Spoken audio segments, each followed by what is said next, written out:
Ben, pour moi aussi, hein, c'est une joie de me retrouver ici. Je voudrais commencer justement avec cette magie des synchronicités. Parce que pour moi, la vie, c'est vraiment... Il y a une magie dans la vie, mais on a oublié que la vie, elle était magique. Hein. Et la plupart du temps, on a été entraîné à mettre de l'effort, que ça soit difficile. Et puis, plus c'est difficile, plus c'est méritant. Hein. Et en fait, on se rend bien compte, quand on était petit, ben, on jouait, on riait, puis tout arrivait, on faisait des rencontres. Il n'y avait pas le mental qui venait interférer. Et je donne souvent l'exemple des tout petits enfants pour exprimer qui nous sommes vraiment. Parce que quand nous sommes libérés des pensées fixes, parasitantes et qui ne nous appartenaient même pas, quand nous sommes libérés des souvenirs de traumas, etc., enfin bref, quand on est dans l'instant juste maintenant, ce qui émerge, c'est juste la joie, le rire, le plaisir d'aller rencontrer les personnes qui sont sur notre chemin. Et en fait, c'est quand même quelque chose d'étonnant de se dire qu'on est obligé parfois de faire des séminaires ou autres pour recontacter cette joie. Cette joie, c'est vraiment notre essence. Et cette joie qui est notre essence, je dirais qu'il y a des synonymes, parce qu'on parle de joie. Moi, pour moi, il y a un seul mot, c'est la conscience. Et la conscience, quand elle se révèle à l'intérieur de nous, eh bien, c'est un feu d'artifice de joie, c'est de la gratitude et c'est de l'amour. Et je ne parle pas de l'amour où on nous dit « il faut aimer ». Alors déjà, rien que le « falloir », ça annule déjà le mot « amour ». C'est cette émergence naturelle, spontanée, qui sort de nous. Hier, quand Olivier parlait, c'était très intéressant, tous les losanges. Mais moi, ce que je captais, ce que vous avez capté aussi, c'est cette énergie incarnée de joie, de vivance, d'envie de partager, etc. Et la synchronicité, ben, c'est quand on est vraiment prêt à recevoir finalement toutes les informations que la conscience nous envoie à notre insu, et que bien souvent on ne reçoit pas parce que la porte est fermée. Et si je suis ici, effectivement, c'est de la synchronicité. C'est des choses très étonnantes et je vais l'aborder parce que Pierre, c'est quelqu'un qui est très important, Pierre Pradervand, dans mon cœur. Et en fait, il s'est passé quelque chose d'intéressant. J'intervenais dans un congrès où Pierre était censé intervenir aussi au sujet de Roger McGowan. Et j'étais très contente, j'avais lu un peu un résumé, je me suis dit je vais y aller, etc. Et s'il se trouve qu'il y a eu un changement d'horaire. Et je ne savais pas un changement d'horaire dans le congrès, c'était le changement d'horaire de printemps, etc. Vous savez. Et en fait, moi j'ai zappé ça. Et quand je suis arrivée, la conférence était à sa fin. Et en plus, ce n'était pas Pierre, parce que Pierre n'avait pas pu venir et quelqu'un d'autre était venu. Et je n'ai pas osé rentrer parce que c'était la fin et j'étais vraiment désappointée. Et je vais faire un tour à la librairie. Et puis, d'un coup, à la librairie, je vois le visage d'un homme noir sur un livre. Et je vois marqué Pierre Pradervand, Roger McGowan, message de vie du couloir de la mort. Je ne vais jamais à la librairie quand je vais là-bas, dans ce congrès. Et là, le fait d'avoir été en retard m'a amené là. Et puis ce qu'on m'a dit après, c'est que la personne qui avait intervenu n'avait parlé de tout sauf de Roger McGowan. Enfin, il y avait eu comme ça des espèces de synchronicité qui m'avaient fait rater finalement cette conférence pour arriver sur le livre réellement.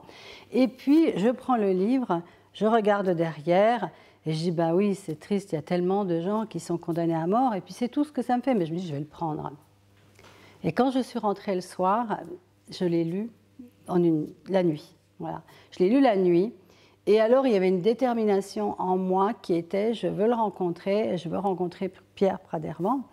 Et vous savez, cette détermination, mais qui efface toute timidité que vous pourriez avoir. Quand c'est vraiment là, quand c'est vraiment sûr que c'est ça qu'on doit faire, tout d'un coup, il y a un élan qui nous pousse et on trouve vraiment la force de le faire. Et ce qui est marrant aussi, c'est que du coup, je téléphone et Pierre décroche tout de suite. Il était tard et il me dit « Je décroche jamais normalement comme ça au téléphone. Mais qui êtes-vous » Et je lui dis simplement, je lui dis « Voilà, je voudrais faire partie du comité de soutien. » Il me dit « Non, vous savez, on est déjà à 19, faites des dons, ceci, cela, pour soutenir. » Et moi, j'étais là « Non, non, Pierre, j'ai une place, ma place est dans ce comité de soutien. Qu'est-ce qui nous fait dire des choses comme ça? Il faut être gonflé, quoi, culotté, etc. Mais ce n'était pas du culot, ce n'était pas être gonflé, c'était vraiment que je savais. Et c'est quoi ce « je savais » ? Et c'est toute la différence avec le savoir, pour moi, intellectuel, du savoir emprunté, c'est que je savais, mais je le savais dans mes tripes, dans mes cellules, que je devais être dans ce... Et du coup, Pierre, il a dit « Ah oui, bon, bah alors oui ». Mais il a été, voilà, et ça a été le début vraiment d'une belle amitié, de rencontre avec Roger McGowan, qui est certainement un de ceux qui représente pour moi le plus ce pardon et cette transformation de la haine en acceptation et en amour, et comment utiliser ce que je suis en prison, dans cette horreur de l'enfer carcéral, pour quand même faire de ma vie quelque chose de beau. Eh bien, pour moi, c'est ça le sujet, c'est que c'est pas de savoir pourquoi on est là. Bah, de toute façon, on est là, on y est. C'est même pas de savoir vraiment j'entends des fois quelle est ma mission, je sais pas quoi. Moi, j'ai envie de dire, la conscience, elle est venue se promener sur la Terre dans un corps. Voilà, c'est notre corps, notre véhicule. Et puis, elle est venue faire une expérience. Hein? Si vous êtes hors du corps, vous ne pouvez pas savourer un bon café, goûter une bonne fraise, sentir la chaleur d'un corps sur votre corps, etc. C'est une expérience inouïe, l'expérience du passage sur la Terre. Et cet émerveillement, en fait, d'être des êtres dans un corps, c'est quelque chose à renouveler sans cesse. Parce que si nous nous émerveillons déjà d'être là, ici, ensemble, parce que dans quelques années, il y en aura quelques-uns qui seront partis de l'autre côté du voile, hein, eh bien, si nous nous émerveillons maintenant d'être ensemble, hein, d'avoir cette possibilité de respirer, de regarder, d'avoir un corps qui nous porte et tout, ça va donner qu'est-ce quoi? La gratitude. C'est-à-dire la gratitude, pour moi, ça a été pour moi, en fait, mon expérience du pardon, c'est la gratitude qui m'a ouvert, je dirais, la porte du pardon. Parce que je me souviens que la dernière fois, j'ai vu quelqu'un l'autre jour qui était ici, au Journée du Pardon, il y a 2 ans, quand j'ai fait ma conférence, et puis elle me dit, ce qui m'a scotché, c'est quand tu as dit le pardon, c'est quand on a réalisé qu'il n'y a plus rien à pardonner. Je ne dis pas que c'est la vérité, moi c'est mon vécu. C'est mon cheminement, c'est mon expérience. C'est-à-dire, pourquoi de ne plus avoir à pardonner? Parce que si on reconnaît ce que maintenant nous commençons tous à savoir, que nous sommes créateurs par nos vibrations, par nos mémoires aussi, hein. On porte tous des mémoires cellulaires, des histoires de la nuit des temps, pas seulement le transgénérationnel. Si nous avons cette connaissance-là que tout ce que nous disons, nos paroles, nos pensées, nos sentiments, nos émotions sont des vibrations, et qu'une vibration, qu'est-ce qu'elle fait? Elle attire une vibration similaire. On peut juste se dire, si j'ai envie que ça change, il faut que je change mes vibrations. Mais comment? C'est ça la question, en fait. Et quand tu parlais de... J'ai beaucoup aimé, bien sûr, ce qu'Olivier a dit hier, hein, parce que c'était vraiment pour moi comme une entrée en matière de ce que je veux partager ici. C'est que la plupart d'entre nous, on croit qu'on est libre, mais est-ce qu'on peut être libre quand on n'est pas conscient à 100%? Est-ce qu'on peut être libre quand on a l'histoire de la mère, de la grand-mère, de l'arrière-grand-mère, quand on a des mémoires de je ne sais pas quoi, de pendaison, de guerre, de famine, etc., qui sont encore inscrits quelque part à notre insu, évidemment, hein, dans nos cellules? La véritable liberté, c'est de pouvoir faire de véritables choix.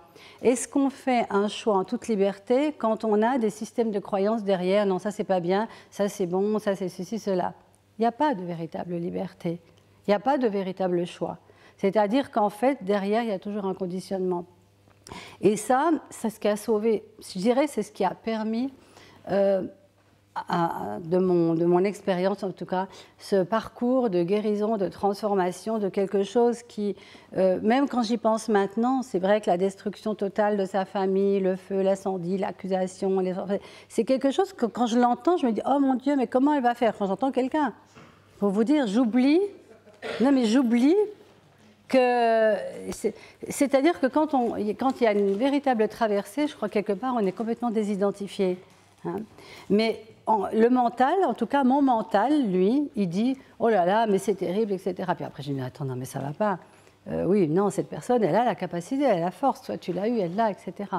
Donc ce que je veux dire, c'est qu'il y a un réflexe conditionné dès qu'il se passe des choses dans le monde, ou dès qu'il se passe des choses autour de nous, des gens qu'on aime, on croit qu'ils ne vont pas y arriver. Donc on va tout faire pour les sauver et les aider. Et bien souvent, dans mon expérience de vie, ce que je me suis rendu compte, c'est que quand je n'ai pas été aidée et que j'aurais bien voulu l'être, parfois ça m'a beaucoup aidée. Parce qu'en fait, de ne plus avoir aucun support, à un moment donné, qu'est-ce qui se passe quand on est vraiment seul? Ben, soit on meurt, soit on dit, bon ok, je vis, mais comment? Mais comment? Mais comment? Et ce comment, c'est comme une énergie qui monte dans l'univers. Comment? Et c'est comme si, quelque part, au-delà des limitations du mental, il y avait le réservoir de toutes les réponses de l'univers, le champ quantique vibratoire, la matrice, comme certains l'appellent, la source, la conscience, on peut y mettre tous les noms, et que cette vibration, elle traverse le plafond de nos limites, elle vient activer en fait une résonance. Et qu'est-ce qui se passe? Ben, tout d'un coup, ça sonne à la porte, ou alors quelqu'un vous appelle, ou vous tombez sur un article quelque part, et c'est exactement ce que vous aviez besoin. Et ça vous est à tous arrivé. Mais si ça nous arrivait plus souvent en activant délibérément justement ce champ, cette possibilité d'émettre et de recevoir. C'est ça la question pour moi aujourd'hui. Parce que la synchronicité, pour moi, c'est le message. Alors, je suis comme Olivier, je ne dis pas Dieu, parce que Dieu, ça a des connotations, et c'est dommage, parce que c'est très très beau, je le dis quand même. Il peut y avoir Dieu, vous l'appelez comme vous voulez, après tout, non mais c'est vrai, on est libre aussi de mettre les noms qu'on veut. Hein, mais vous pouvez l'appeler la source, vous pouvez l'appeler... Et ce que je me suis rendu compte dans ces moments où j'ai crié, mais oui, je veux bien vivre, mais comment? C'est comme si tout d'un coup, j'avais lancé, en fait, l'énergie pour qu'il se passe quelque chose et qu'on me réponde. C'est-à-dire que j'ai souvent entendu dire, la Terre, c'est une planète de libre arbitre, donc on doit aussi, on ne doit pas être comme ça, passif, à attendre. Vous savez, quand on entend, mais si ça doit arriver, ça arrivera. Il y a une histoire qui raconte qu'il faut attacher le chameau d'abord. Hein. C'est-à-dire que, je vais vous la raconter, je la trouve super. Ah, d'accord. C'est le message, c'est la synchronicité. Ah, oui, j'entends.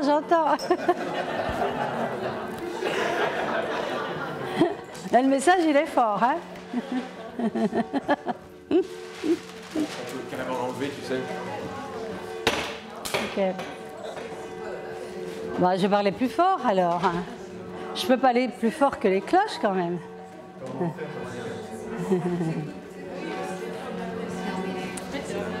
Bon, je parlais donc de ce mot Dieu. Dieu qui peut être la source, le grand tout, le grand respire, la conscience, etc. Et ce que je trouve très intéressant, c'est que quand j'ai poussé ces premiers cris, qui sont des questions, parce que pour certains, c'est des prières, hein, ils se mettent parce on leur a dit, tu pries Dieu et Dieu va te répondre. Mais moi, Dieu, il n'existait pas dans mon univers. Même quand quelqu'un m'a donné la Bible, je me souviens, j'ai dit non mais ça ne va pas. Un petit peu comme quand hier, on disait qu'il y a des gens qui disaient oui, où était Dieu à Auschwitz, etc. Dieu, il nous laissait faire notre travail de transformation, notre travail de guérison et de libérer en fait ces espèces de démons qui sont inscrits à l'intérieur de nous et qui ne nous appartiennent pas. Et très vite, je me suis rendu compte de ça. Et le moment où j'ai crié « oui, mais comment ?» je dirais que c'était une prière païenne, quoi. C'est-à-dire laïque, comme vous voulez. C'est-à-dire que je ne sais pas à qui je m'adressais. N'empêche que je l'ai fait. C'est-à-dire qu'en fait, au fond de nous, on sait tous d'où on vient. Cette fameuse nostalgie, quelque part, d'un enveloppement, d'une douceur, d'un amour, de se fondre dans quelque chose d'inconditionnel, on le porte tous à l'intérieur de nous.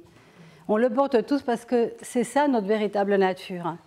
C'est notre véritable nature. La preuve, c'est que quand on fait des cercles de pardon, et que tout d'un coup, qu'est-ce qui se passe quand on regarde quelqu'un dans les yeux?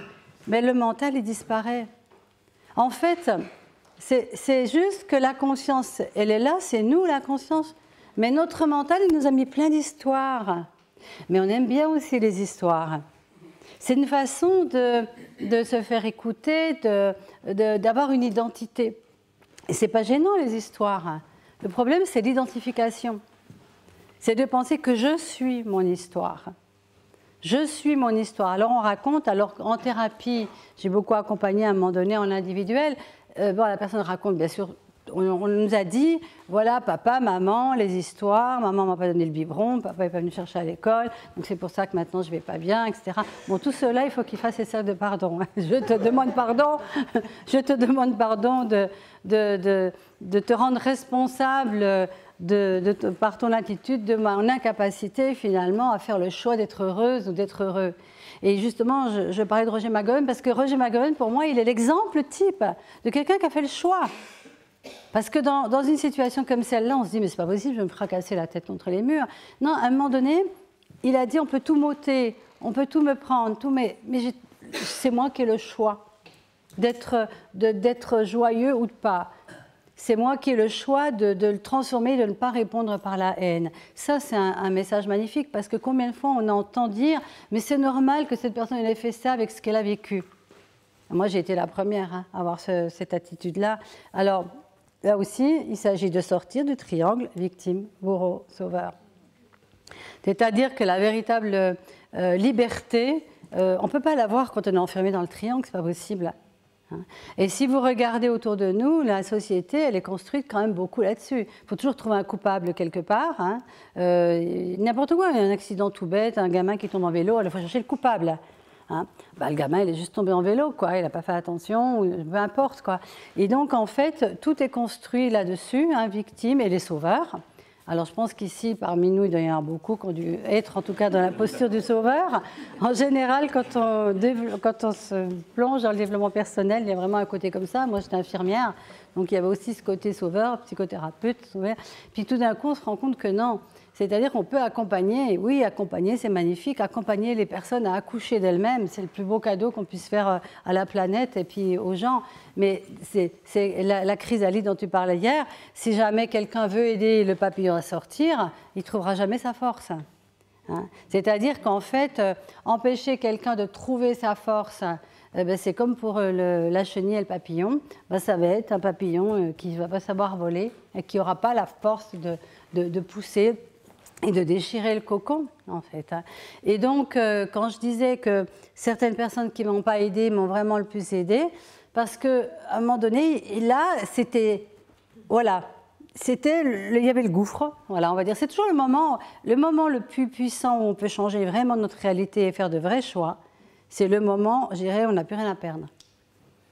Et ça a été aussi une de mes chances. Je le dis maintenant, je n'aurais pas dit avant. Mais c'est une chance de ne plus rien avoir à perdre, finalement. Tu t'accroches plus à rien.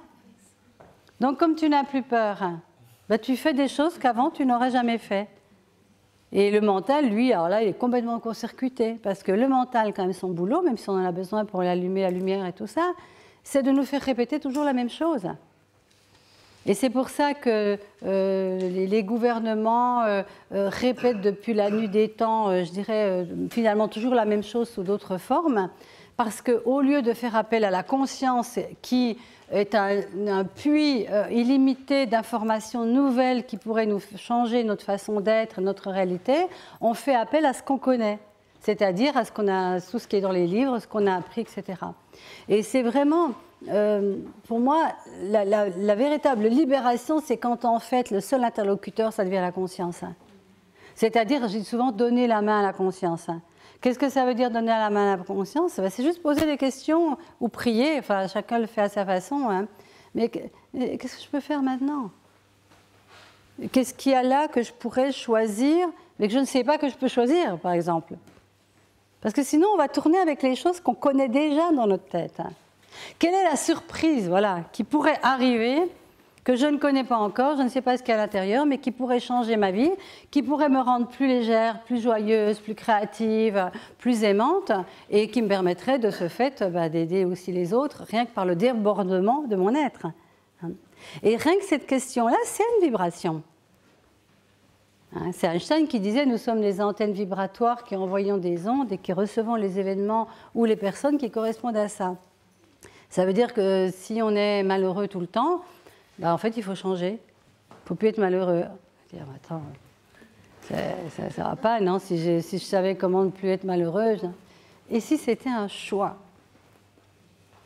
Et si c'était un choix? Je me souviens de quelque chose qui m'a beaucoup marqué. J'étais dans un groupe de je ne sais plus ce que c'était, dans une relaxation profonde. Alors on me faisait aller, vous avez 12 ans, vous avez 10 ans, vous avez 9 ans, vous avez 8 ans, vous avez 7 ans. Alors là, 7 ans, je pleurais, tout le temps. Et les émotions qui venaient, je pleurais, pour vous dire, je ne sais plus du tout pourquoi. Mais en tout cas, c'était comme ça. C'était systématique, vous mettiez le doigt sur le bouton, et puis ça y est, quoi, Pavlov un peu, hein. Et en fait, mais je ne savais pas que je pouvais changer ça, parce que je croyais que ça ne m'appartenait pas, comment dire, c'était quelque chose qui était plus fort que moi, c'était un peu le cas d'ailleurs, mais je pensais que j'avais plus de pouvoir là-dessus et plus de choix. Puis un jour, le gars qui animait ça, il dit juste une chose pendant. Rappelez-vous, vous avez toujours le choix. Vous avez le choix de où vous regardez et comment vous utilisez ce que vous voyez. Ça m'a fait un déclic incroyable. Il y a eu quelque chose qui s'est passé à l'intérieur de moi, les pleurs se sont stoppés immédiatement et j'ai commencé à voir toutes les choses belles que j'avais vécues aussi à cet âge-là. Et ça a été fini après. Donc c'est juste pour témoigner que même dans le désespoir le plus profond, tout d'un coup on peut faire un stop. On peut faire un stop et puis décider d'aller là. Ah, je n'avais pas vu ça. Parce qu'en fait, il y a une espèce de répétition automatique de reproduire les mêmes schémas tout le temps et tout le temps. Et c'est pour ça que je me permets de dire qu'on n'est pas libre quand on est encore plein de nos schémas et de nos points de vue fixes et nos certitudes, etc. Pour rebondir sur ce que Olivier avait dit hier, je ne sais pas si vous avez lu le Quatuor d'Alexandrie. Non, c'est un énorme livre, comme la Bible, en plus, enfin très très très gros, je n'ai pas réussi à tout lire, mais il est très très intéressant pour ceux qui ont le courage. C'est qu'en fait, c'est des événements qui ont lieu à Alexandrie, à un instant T, et en fait, c'est relaté par 4 personnes différentes. C'est plus la même histoire. C'est plus la même histoire. Et même dans ma famille, quand j'entends ma sœur parler de ma mère, ou je sais pas, je me dis, mais on n'a pas vécu la même chose. Mais oui, parce qu'en fait, c'est tellement subjectif et on prend tellement les choses en fonction de nos propres blessures. De la même façon, une personne qui, soi-disant, nous blesse, elle ne nous blesse pas à un certain niveau. Elle réactive quelque chose qui était là et sur lequel on n'avait pas été jusqu'au bout. C'est un petit peu comme quand Freud disait... si vous ne voulez pas traverser quelque chose et que vous le fuyez, ça va toujours vous courir après pour se présenter d'une autre façon. Et alors, si justement les événements difficiles, les traumas, toutes les choses qu'on juge catastrophiques, elles étaient là aussi, ces événements étaient là pour refaire remonter en fait des mémoires d'autres traumas qui n'ont rien à voir et peut-être justement pour leur permettre de se libérer, de se transformer. Et si on était les nettoyeurs vibratoires de la planète? Et si nous étions une génération transitoire? Parce que regardez, moi, mes grands-parents, psychologie, je ne sais même pas si le mot existait pour eux, psychothérapie encore moins. Donc c'est très récent finalement, cette aptitude à aller regarder à l'intérieur, mais qu'est-ce qui se passe? Alors bien sûr c'est devenu un peu, c'est la faute à maman, à papa et tout ça, mais il fallait bien commencer par quelque chose. Et en fait, ça date de quand, quoi? Des débuts des années 1900, on va dire, voilà. Donc c'est rien du tout. Et maintenant, moi j'ai connu tout le côté Freud, Lacan, voilà, puis Jung. Alors Jung, il n'était pas bien vu du tout. Moi, je travaillais en pédopsie. Jung, c'était le farfelu qui parle un peu de spiritualité. Parce que la psychothérapie à l'époque, elle était vraiment, je dirais, laïque, quoi. Voilà. Même si Françoise Dolto, elle avait un chemin spirituel, chrétien, etc. Mais quand même, et je me souviens de mes collègues de travail ou des psychiatres qui étaient là, Jung, mais vraiment, c'était quoi cette histoire d'inconscient collectif, cette histoire de synchronicité, etc. Rendez compte, ça date de pas longtemps, ça. J'avais 20 ans, bon, si, ça date de longtemps, mais... On voit pas le temps qui passe. Mais il ne passe pas, en fait. Il y a une partie de nous qui est là, immuable, et qui n'est pas née et qui ne mourra pas. C'est cette fameuse essence, cette fameuse joie qui n'a besoin de rien pour être. Et j'en parle, non pas d'une façon intellectuelle, mais parce que je l'ai vécu, je le sais, et je ne sais pas comment en parler autrement qu'en l'étant, parce que pour moi, c'était impossible, par exemple, que quelqu'un qui a vécu la guerre ou des choses, des traumas graves, puisse continuer d'avoir de la joie. D'ailleurs, souvent, c'est ce que les gens nous révélaient un peu, hein, triste, bon, une incapacité de s'ouvrir à la vie, etc. Et en fait, dans cette, je dirais, tragédie que j'ai traversée, ça m'est tombé dessus. J'ai jamais cherché quoi que ce soit, et la synchronicité a joué son rôle, parce qu'à un moment donné, il y a eu ce choix. Et ce choix, il est venu, en fait, juste... enfin, quand même, il est venu aussi d'une autre synchronicité. C'est qu'un matin, plus désespérant que d'autres, je me suis réveillée en me disant « je ne peux pas tenir, je veux mourir ce soir ». Et en fait, j'ai compris une chose, c'est que les gens qui veulent mourir, ce n'est pas qu'ils veulent mourir, ils ne veulent plus souffrir. Mais ce n'est pas tout à fait la même chose. Il y en a peut-être qui veulent mourir, qui veulent vraiment mourir, mais souvent c'est parce que face à une souffrance qui ronge de l'intérieur, il n'y a rien, il n'y a pas de...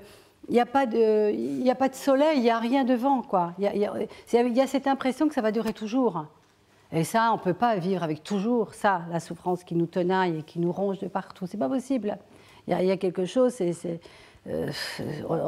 voilà, on n'est pas prêt à s'offrir en sacrifice comme ça, quoi, en fait. Peut-être qu'il y en a, hein. Il y a des personnes aussi hein, qui vivent dans cette... qui arrivent à vivre, mais toujours dans la souffrance. Moi, je crois qu'il y avait une partie de moi qui disait... où tu vis, et tu vis voilà, bien, hein, bon, même si bien ne voulait rien dire pour moi, bah, où tu pars tout de suite, quoi. Il n'y avait pas tellement cet intermédiaire un peu, vous savez, fait de briques et de broc. Et quand même, je me souviens de ce moment où il y a eu comme un hurlement à un Dieu que je ne connaissais pas et qui était, mais soit il se passe quelque chose, soit je meurs. Vous voyez ? Qu'est-ce qu'il faudrait pour que ça ne soit pas comme ça? Vraiment, il y a eu ça. Je ne sais plus ce que j'ai dit exactement. J'étais dans un état bizarre. Et l'après-midi, une de mes amies m'a déposé le livre de Martin Gray, hein, ce que j'avais expliqué il y a 2 ans. Et ce livre de Martin Gray, qu'est-ce qu'il m'a montré? C'est que c'est possible. C'est possible de continuer de vivre, même si on a vécu le pire. Et ça c'est la force du témoignage. Parce que les gens qui viennent nous dire « mais tu sais, tu devrais trouver tes forces en toi, quand même, tu as tout… » C'est énervant. Bah, mais oui, c'est énervant parce que c'est du blabla, parce que c'est pas du vécu et on ne peut pas s'imaginer. C'est-à-dire qu'on ne peut pas s'identifier à quelque chose de mental, à des mots. Par contre, quand on est vraiment mal, on peut s'identifier à quelqu'un aussi qui... a été mal ou est mal, et puis qu'il le transforme. Et ça a été vraiment... Et là, par contre, j'ai de nouveau eu le choix. Hein. Est-ce que je choisis de continuer, ou est-ce que je me dis, bah non, de toute façon, voilà. Et je me rappelle que ce jour-là, j'ai dit, bah oui, ok, comme je l'ai dit avant, mais comment? Et ce comment m'a ouvert la porte de plein de choses qui sont arrivées à moi. Et ça, c'est quelque chose que je ne voudrais jamais cesser de partager. C'est qu'en fait, quand on cherche dans notre tête une réponse à quelque chose qui est viscéral, on retombe toujours sur des choses qu'on connaît déjà et qui ne peuvent pas changer quelque chose. Les artistes, les peintres, les créateurs hein, et les changeurs du monde, parce que ça peut être que ceux-là, pourquoi? Parce qu'ils sont connectés direct avec la conscience. Donc en fait, les informations, ils les ont. Alors les artistes, ils les donnent à leur façon. C'est pour ça qu'une société qui n'honore pas les artistes est une société en décadence. Parce que les artistes, ils sont les porteurs du symbolisme, même quand vous regardez une peinture qui a émergé justement d'une inspiration et de recevoir des informations de la conscience, eh bien, vous savez, vous connaissez les neurones miroirs, hein, nos neurones miroirs s'activent. Hein. Donc en fait, c'est la grande faille qui avait et qui va changer peut-être grâce à ce début de transformation vibratoire de nos pensées, nos paroles, etc. Hein. Eh bien, en fait, la faille, c'était qu'on a commencé à mettre l'accent, mais ça fait quand même longtemps que je dis qu'on a commencé, mais que sur l'aspect matériel, que sur l'aspect survie finalement, que sur l'aspect avoir, que sur l'aspect faire. Et nous, ce qu'on est en train de développer à travers tout ce qu'on a fait depuis les thérapies et puis toutes les autres choses qui sont arrivées, remarquez, il y en a eu des hardes, hein, avec des coussins, je me rappelle, j'ai failli m'étouffer et tout. Ah ben, il y a eu quelques morts, hein. Non mais c'est vrai. Non, mais c'était la période où on nous disait « Allez, trouve ta force en toi !» Alors, tu étais là, tu avais 3 matelas sur toi avec des gars qui étaient couchés, tu vois. Tu étais là, trouve ta force en toi. Ouf. Alors, bon, peut-être on avait besoin de ça. Et c'est vrai aussi, moi je me souviens d'un moment où j'étais là, des gars, je me dis, ouh là là, je ne savais pas que j'avais cette puissance-là, tu vois, elle m'a fait un peu peur. Mais c'était super dans ce sens-là parce que, voilà, mais quand même, qu'est-ce que c'était violent. Oh là là là là, j'ai été enterrée vivante, des trucs. Non, mais c'est vrai, ça c'est mon livre, hein, remarquez, il n'y en a que de lire. Mais c'est incroyable, mais même moi, des fois, mais je pense que c'est jamais un hasard si des choses comme ça arrivent à nous. Maintenant, j'en rigole, mais à l'époque, je pense que c'était ça dont j'avais besoin. Voilà, il ne faut jamais regretter ce qu'on a fait parce qu'on a changé depuis, parce que si on est là aujourd'hui, c'est parce qu'on a vécu ce qu'on a vécu avant. Hein. Voilà. Hein, si on est là aujourd'hui, c'est peut-être qu'on a eu des blessures, comme disait bien Olivier, c'est que sinon, est-ce qu'on viendrait là? Voilà. Et en fait, merci à tout ce qui nous est arrivé, merci à nos traumas, merci à nos accidents, merci à ceux qui n'ont pas été sympas avec nous, merci à tous ceux qui nous ont ridiculisés, qui nous ont blâmés, qui nous ont donné tort. Merci, merci, merci. Oh, merci, mais je suis sincère, merci. Parce que grâce à vous, mais j'ai dû trouver ma force et puis je suis allée creuser dans des endroits de moi que je ne savais pas qui existaient, qui étaient reliés direct là-haut, mais j'en savais rien. J'en savais rien. Et c'était ces fameuses aides bizarres, quelqu'un qui arrive dans ta vie, tu ne sais pas pourquoi, et puis qui te propose quelque chose. C'était des... Voilà, donc en fait, en lâchant aussi la rancœur, puisqu'on parle de pardon, mais pardon, c'est effacer aussi et dissoudre les rancœurs qui sont une énergie incroyable. Et cette énergie, elle t'empêche d'aller montrer ta splendeur dans le monde, quoi. Et c'est ça. Qui sommes-nous, en fait, pour nous réduire, comme le disait Maria, voilà. Et pendant longtemps, non, c'est bien, on est à deux. Pendant longtemps, par exemple, moi, j'ai cru que, par exemple, prendre la parole en public, fallait pas, c'était arrogant, c'était prétentieux, mais pour qui je me prends, mais faudrait que j'ai plein de diplômes et tout, vous savez, le truc là. Et donc, je me réduisais. Parce que pour moi, c'était ça, là, il faut être humble. Mais c'est pas ça, l'humilité. Mais j'ai compris vraiment longtemps après, c'est pas ça. Et même un jour, quelqu'un m'a dit, mais c'est un affront à la conscience de ne pas révéler qui nous sommes. Waouh! Mais oui!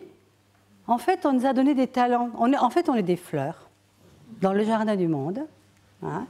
Et puis, ces fleurs, elles sont toutes différentes. Elles ont tout un parfum à donner. Elles n'ont rien à faire, juste s'ouvrir. C'est tout. Hein. Et qu'est-ce qui se passe? Elles ont une cloche dessus, transparente. Et la cloche, c'est « tu ne mérites pas, il ne faut pas, tu n'as pas le droit, puis c'est dangereux, cache-toi, etc. » Et en fait, qu'est-ce qu'on fait, nous? On note la cloche. On est les auteurs de cloches. Voilà, c'est notre nouveau terme. On est ceux qui retirent les cloches. Voilà, on va trouver un nom. Non, mais je n'avais jamais dit ça avant. Hein. Les cloches m'ont inspiré. Voilà.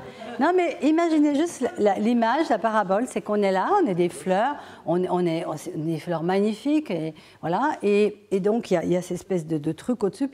Tu as juste de quoi être un bouton prêt à éclore. Mais voilà, déjà le bouton il est beau, mais on croit que c'est suffisant, quoi. Voilà, je suis un bouton. Puis tout d'un coup, on découvre que... Alors on va ôter les croyances limitantes, hein, t'es nul, t'y arriveras jamais, ça c'est jamais fait, pour qui tu te prends, t'as tort, t'as jamais rien su faire de bien, t'es gourde, t'arriveras à rien dans la vie. Ça. Et peu à peu, la cloche, déjà, elle prend de l'expansion. Alors il y a plus d'air. Donc le petit bouton, là, il commence à prendre un petit peu plus, hein, voilà. Et grâce au fait qu'il prend un petit peu plus aussi, mais il est un peu plus fort aussi pour pousser les parois de ce verre de l'imitation. Et après, on ne peut plus l'arrêter. On ne peut plus arrêter une fleur de croître. De toute façon, on ne peut pas. Vous allez dehors dans le jardin, vous dites à Cécile, non, t'arrêtes toi maintenant, t'es trop... Bon, voilà. On ne peut pas. Et de toute façon, la nature, elle est vraiment le reflet de ce que nous avons à être. La nature, elle est. Elle est, en plus, elle n'a pas de jugement. Et pourquoi on va se promener dans la nature, souvent, et qu'on se sent bien? Mais il n'y a pas de jugement. Parce qu'on est capable de capter les jugements des gens, même s'ils ne les disent pas. Vous savez bien ça. Hein? On va se promener, puis on sent, on regarde, tout ça. Puis on ne sait pas pourquoi on est lourd tout d'un coup. Hein? Mais parce qu'en fait, on a pris, à notre insu, des points de vue, des jugements qui ne nous regardent pas, finalement, qui regardent la personne. Hein? Et si on pouvait faire comme ça? Retour à la moyenne, non, ça ne m'appartient pas. Non, je ne prends pas ça. Non, ça, je ne l'achète pas, celui-là. Non. Parce qu'on n'est pas obligé, et ça aussi, pour moi, ça a été une grande nouveauté, on n'est pas obligé d'acheter ce que les autres disent, et on n'est même pas obligé d'acheter ce qu'ils ne disent pas et qu'ils ont dans leur... vibratoirement et qu'on capte. Parce qu'en fait, on n'est vraiment que des êtres de vibration. Et il y a des gens, ils captent encore beaucoup plus que d'autres. Et je suis sûre qu'ici, vous captez beaucoup de choses, parce que c'est vraiment... Les gens qui viennent faire des choses comme ça, c'est des télépathes. Gary Douglas, il est Bob l'éponge télépathe de l'univers. Allez, voilà, hein, voilà.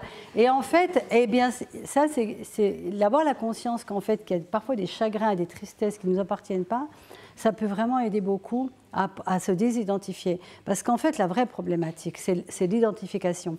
Quand, par exemple, vous dites « Oh là là, mais qu'est-ce que je suis triste !» Ce ne serait pas la même chose que « Il y a une pensée de tristesse qui me traverse. » Mais je ne vais pas m'y accrocher, hein, un peu comme les nuages. Je vais lui dire « Bonjour, tristesse !» Et puis on va pleurer peut-être 2 minutes, hein, parce qu'on peut aussi. On n'est pas non plus, on n'est pas là pour se blinder.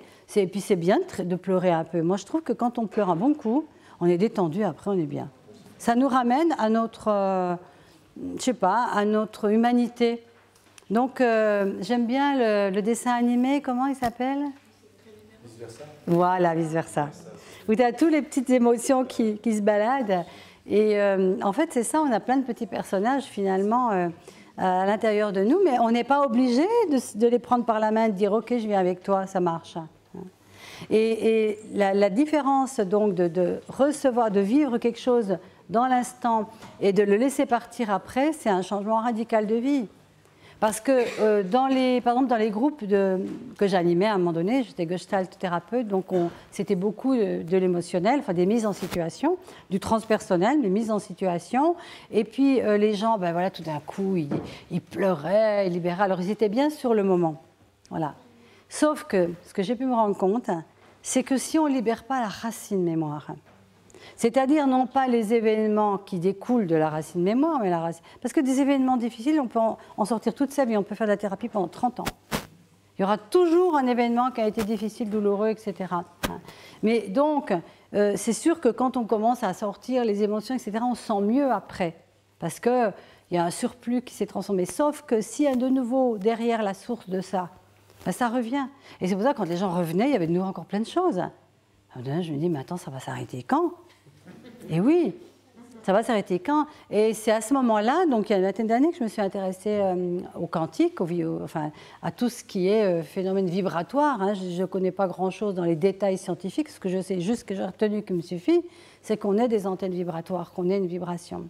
Et dans mon cheminement, ça a été très intéressant parce qu'au début, je m'en foutais complètement de tout ça. Hein. Quand vous perdez tout le monde, vous vous dites juste comment je vais tenir, quoi. C'est jour après jour, heure après heure même, voilà.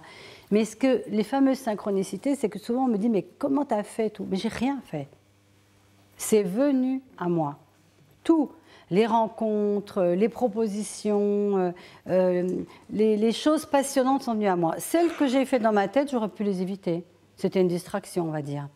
Mais les choses vraiment importantes, je peux dire qu'elles sont arrivées pile poil sur mon chemin. Après, mon choix, c'était de dire oui ou non.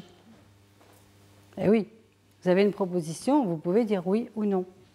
Et j'ai toujours dit oui, même les choses les plus incroyables et tout, parce que c'est dans l'inconnu, et je le savais profondément à l'intérieur de moi, c'est à travers des choses que je ne connaissais pas que je pouvais appréhender et transformer quelque chose que je ne connaissais pas, justement. Et cette addiction à vouloir toujours tout contrôler, c'est vraiment ça qui nous perd. On avait une discussion hier qui était intéressante par rapport au connu, à l'inconnu, etc. Et le fameux livre de Krishnamurti, Sortir du connu, et ben, c'est ce que font les enfants. Un enfant qui connaît marcher, ben, il va dans l'inconnu pour apprendre à marcher. Et pourquoi il le fait? Parce qu'il y a une force de vie tellement puissante à l'intérieur de lui qui le pousse à le faire. Et c'est parce que c'est le flux naturel de la vie, en fait. Et en fait, si on suit le flux naturel de la vie, c'est comme ça qu'on grandit et qu'on évolue. Parce que la conscience ne nous laisse pas sur le côté. La conscience, elle nous envoie toutes les informations pour aller encore plus loin, pour être de plus en plus libre. Parce que pour moi, être conscient, c'est être libre. Et la véritable liberté, c'est d'être libre, de ne plus être dans la réaction. On souffre toujours quand on est en réaction. Quand on est une réaction, c'est jamais l'autre qui est en cause. C'est nous qui créons la réaction à l'intérieur de nous, en fait. Et le summum, c'est le jour où on n'est plus en réaction avec rien et qu'on peut accueillir ce qui est. À partir du moment où tu n'es plus en réaction, tu peux vraiment observer, tu peux demander qu'est-ce que je fais là maintenant dans cette situation, hein, moi je donne la main. Qu'est-ce que je fais? Est-ce que je dois intervenir dans cette situation? Ben, des fois, on n'a pas à intervenir. Parfois, ce qui se passe, c'est exactement ce qui doit se dérouler pour amener plus de conscience sur cette terre ou sur les personnes. Alors, il fait à un moment donné, je fais de la politique. Dans un mouvement écologique, où je me suis présentée à la députation, j'ai fait des tas de choses, j'étais présidente du mouvement, parce que le projet était géant, pour moi, à l'époque. Et c'était super, c'était l'école alternative, on s'occupait des personnes âgées, on s'occupait des enfants, la planète et tout. J'ai dit, waouh, attends, mais il n'y a rien de mieux que ça, quoi. Et donc, je me suis allée à fond, parce que quand je vais dans quelque chose, souvent, je vais à fond. Et j'étais contente, enthousiaste, j'ai parlé devant des tas de gens, etc. Puis, peu à peu, j'ai commencé à voir que ce n'était pas aligné totalement avec les personnes qui étaient là. C'est-à-dire que j'entendais encore, oui, les Verts, ils ont fait ci, oui, machin, ils ont fait ça, alors qu'on était là, il y avait marqué non-jugement. Bon. Et je me suis rendu compte que ce n'était pas de la mauvaise volonté, ils étaient super, ces gens-là. Mais c'est que quand on est encore pris par nos trucs inconscients, c'est même pas nous qui jugeons, j'ai l'impression que c'est le jugement qui prend le dessus. C'est comme s'il y avait un sac à dos derrière nous, invisible, qu'on porte. Alors l'histoire de la grand-mère, de l'arrière-grand-mère, les choses pas réglées non plus d'un inconscient collectif qu'on ne connaît pas forcément. Hein. On peut porter des mémoires de famine, on peut porter des mémoires de toutes sortes de choses. Hein. Et qu'en fait, tant qu'on est porteur de ça, au moment où on veut être le plus sympa et le mieux, et tout d'un coup ça sort, vous avez remarqué ça? Le truc, vous allez voir la belle-mère, vous êtes content, vous êtes très gentil avec elle aujourd'hui et tout va bien, belle-mère, oh, bien. Et tout d'un coup, au moment où vous n'attendiez pas, un manque de vigilance, tout ça, le truc qu'il ne fallait surtout pas dire, et que vous saviez qu'il ne fallait pas dire. Et vous allez dire, mais pourquoi j'ai dit ça?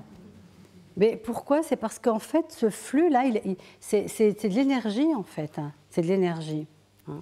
Et donc, en fait, tant qu'on a ces trucs-là, moi, je me souviens, j'ai fait une classe avec des enfants, je travaille avec les enfants autistes. Et on va au bord de la mer, c'était l'institutrice qui les emmenait, moi, j'étais l'infirmière qui était à côté, mais je pensais que j'allais être intégrée. Elle me dit, non, toi, tu es là au cas où. Bon, d'accord.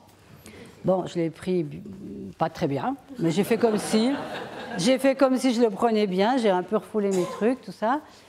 Puis je me suis fait bronzer, enfin voilà, j'ai essayé de faire quand même quelque chose d'agréable, mais quand même. Mais je croyais que ça allait. Et grande réunion avec le patron de l'hôpital et tout le monde. Alors, comment ça s'est passé, Mina, feedback et tout? Ah, moi, avec un grand sourire. Oh, c'était vraiment bien, les enfants étaient super. Non, cette classe de merde était... Une classe de merde. Ça m'a complètement échappé. Et évidemment, tout le monde a rigolé. Et ils ont dit, on a compris, merci. Et c'est terrible, ces lapsus révélateurs, ces choses, ces actes manqués, etc. Hein, qui sont les révélateurs, en fait, de tout ce qu'on veut contrôler. Hein. Et en fait, ce que je me rends compte aussi, et vous avez dû vous rendre compte, c'est que les moments où on est, ce contrôle-là, les contrôleurs, hein, voilà, contrôler la situation, on est toujours là un peu, et même si on se dit, mais non, mais je me détends, je suis bien, et on contrôle à gauche, à droite et tout. Ça, c'est aussi des mémoires. Parce que sans doute que cette espèce de vigilance-là, elle a été nécessaire depuis le début de l'humanité. Je ne sais pas, les hommes préhistoriques, les bêtes qui viennent, tout ça, bon voilà. Mais on n'en a pas. Enfin, il n'y a qu'une sécurité. C'est donner la main à la conscience. Pourquoi? Parce que si on donne la main à la conscience, vous, à un moment donné, vous sortez, vous devez aller à gauche. Si vous entendez quelque chose, c'est comme une intuition, va à droite. Ça n'est jamais arrivé, ça? Vous ne comprenez pas, vous avez envie d'aller à droite. Alors que c'est beaucoup plus long à droite. Il y a deux solutions, soit vous écoutez pas. Maintenant, j'ai compris qu'il fallait que j'écoute, sans comprendre. Et vous allez à droite, puis vous apprenez qu'il y a eu un carambolage, qu'il y a eu plein de voitures qui se sont rentrées, je ne sais pas, des choses comme ça. C'est comme si la conscience, c'est le GPS. Nouveau GPS de la vie, voilà, c'est la GPS de la conscience. Conscience, je pars à quelle heure, je vais où, à gauche, à droite, oui, ça je le prends. Même vous faites vos courses, corps, parce que le corps aussi, c'est une expression de la conscience à sa façon. C'est une conscience aussi. Corps, qu'est-ce que tu as envie de manger aujourd'hui? Puis d'un coup, vous allez dans un rayon, vous prenez un truc, mais j'ai jamais mangé ça. Ce n'est pas du tout ce que vous aviez pensé, prévu de faire. Puis vous le faites, puis vous découvrez quelque chose. Donc en fait, dans cet état de vulnérabilité, parce que c'est de ça dont il s'agit aussi, hein, les informations, toutes les choses qui ont changé votre vie, les synchronicités, en général, elles arrivent quand on est vraiment dans un état de les recevoir et de les reconnaître surtout.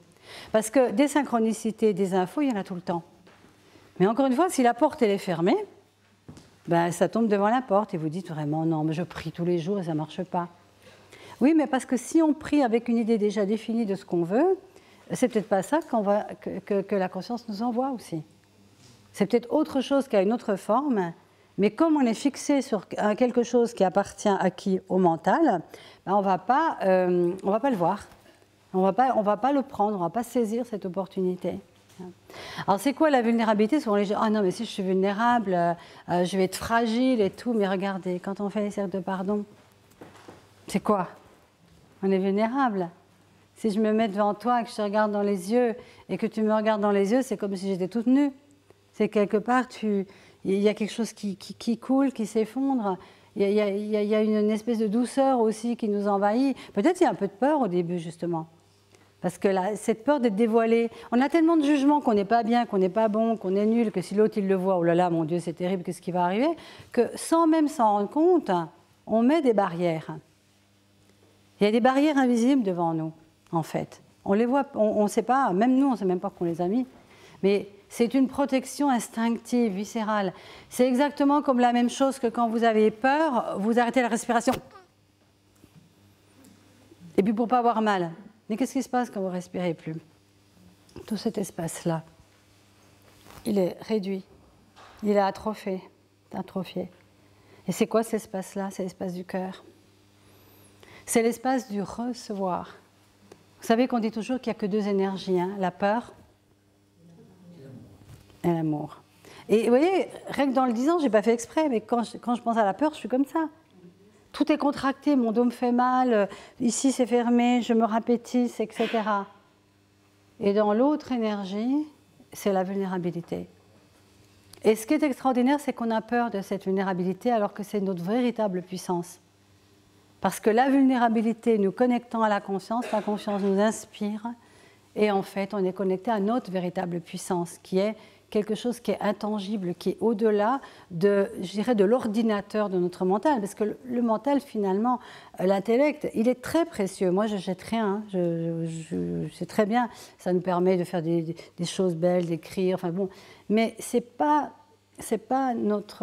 doit pas être notre directeur de vie. Voilà. parce qu'il appartient déjà au passé. Toutes les choses qu'on sait, elles appartiennent au passé.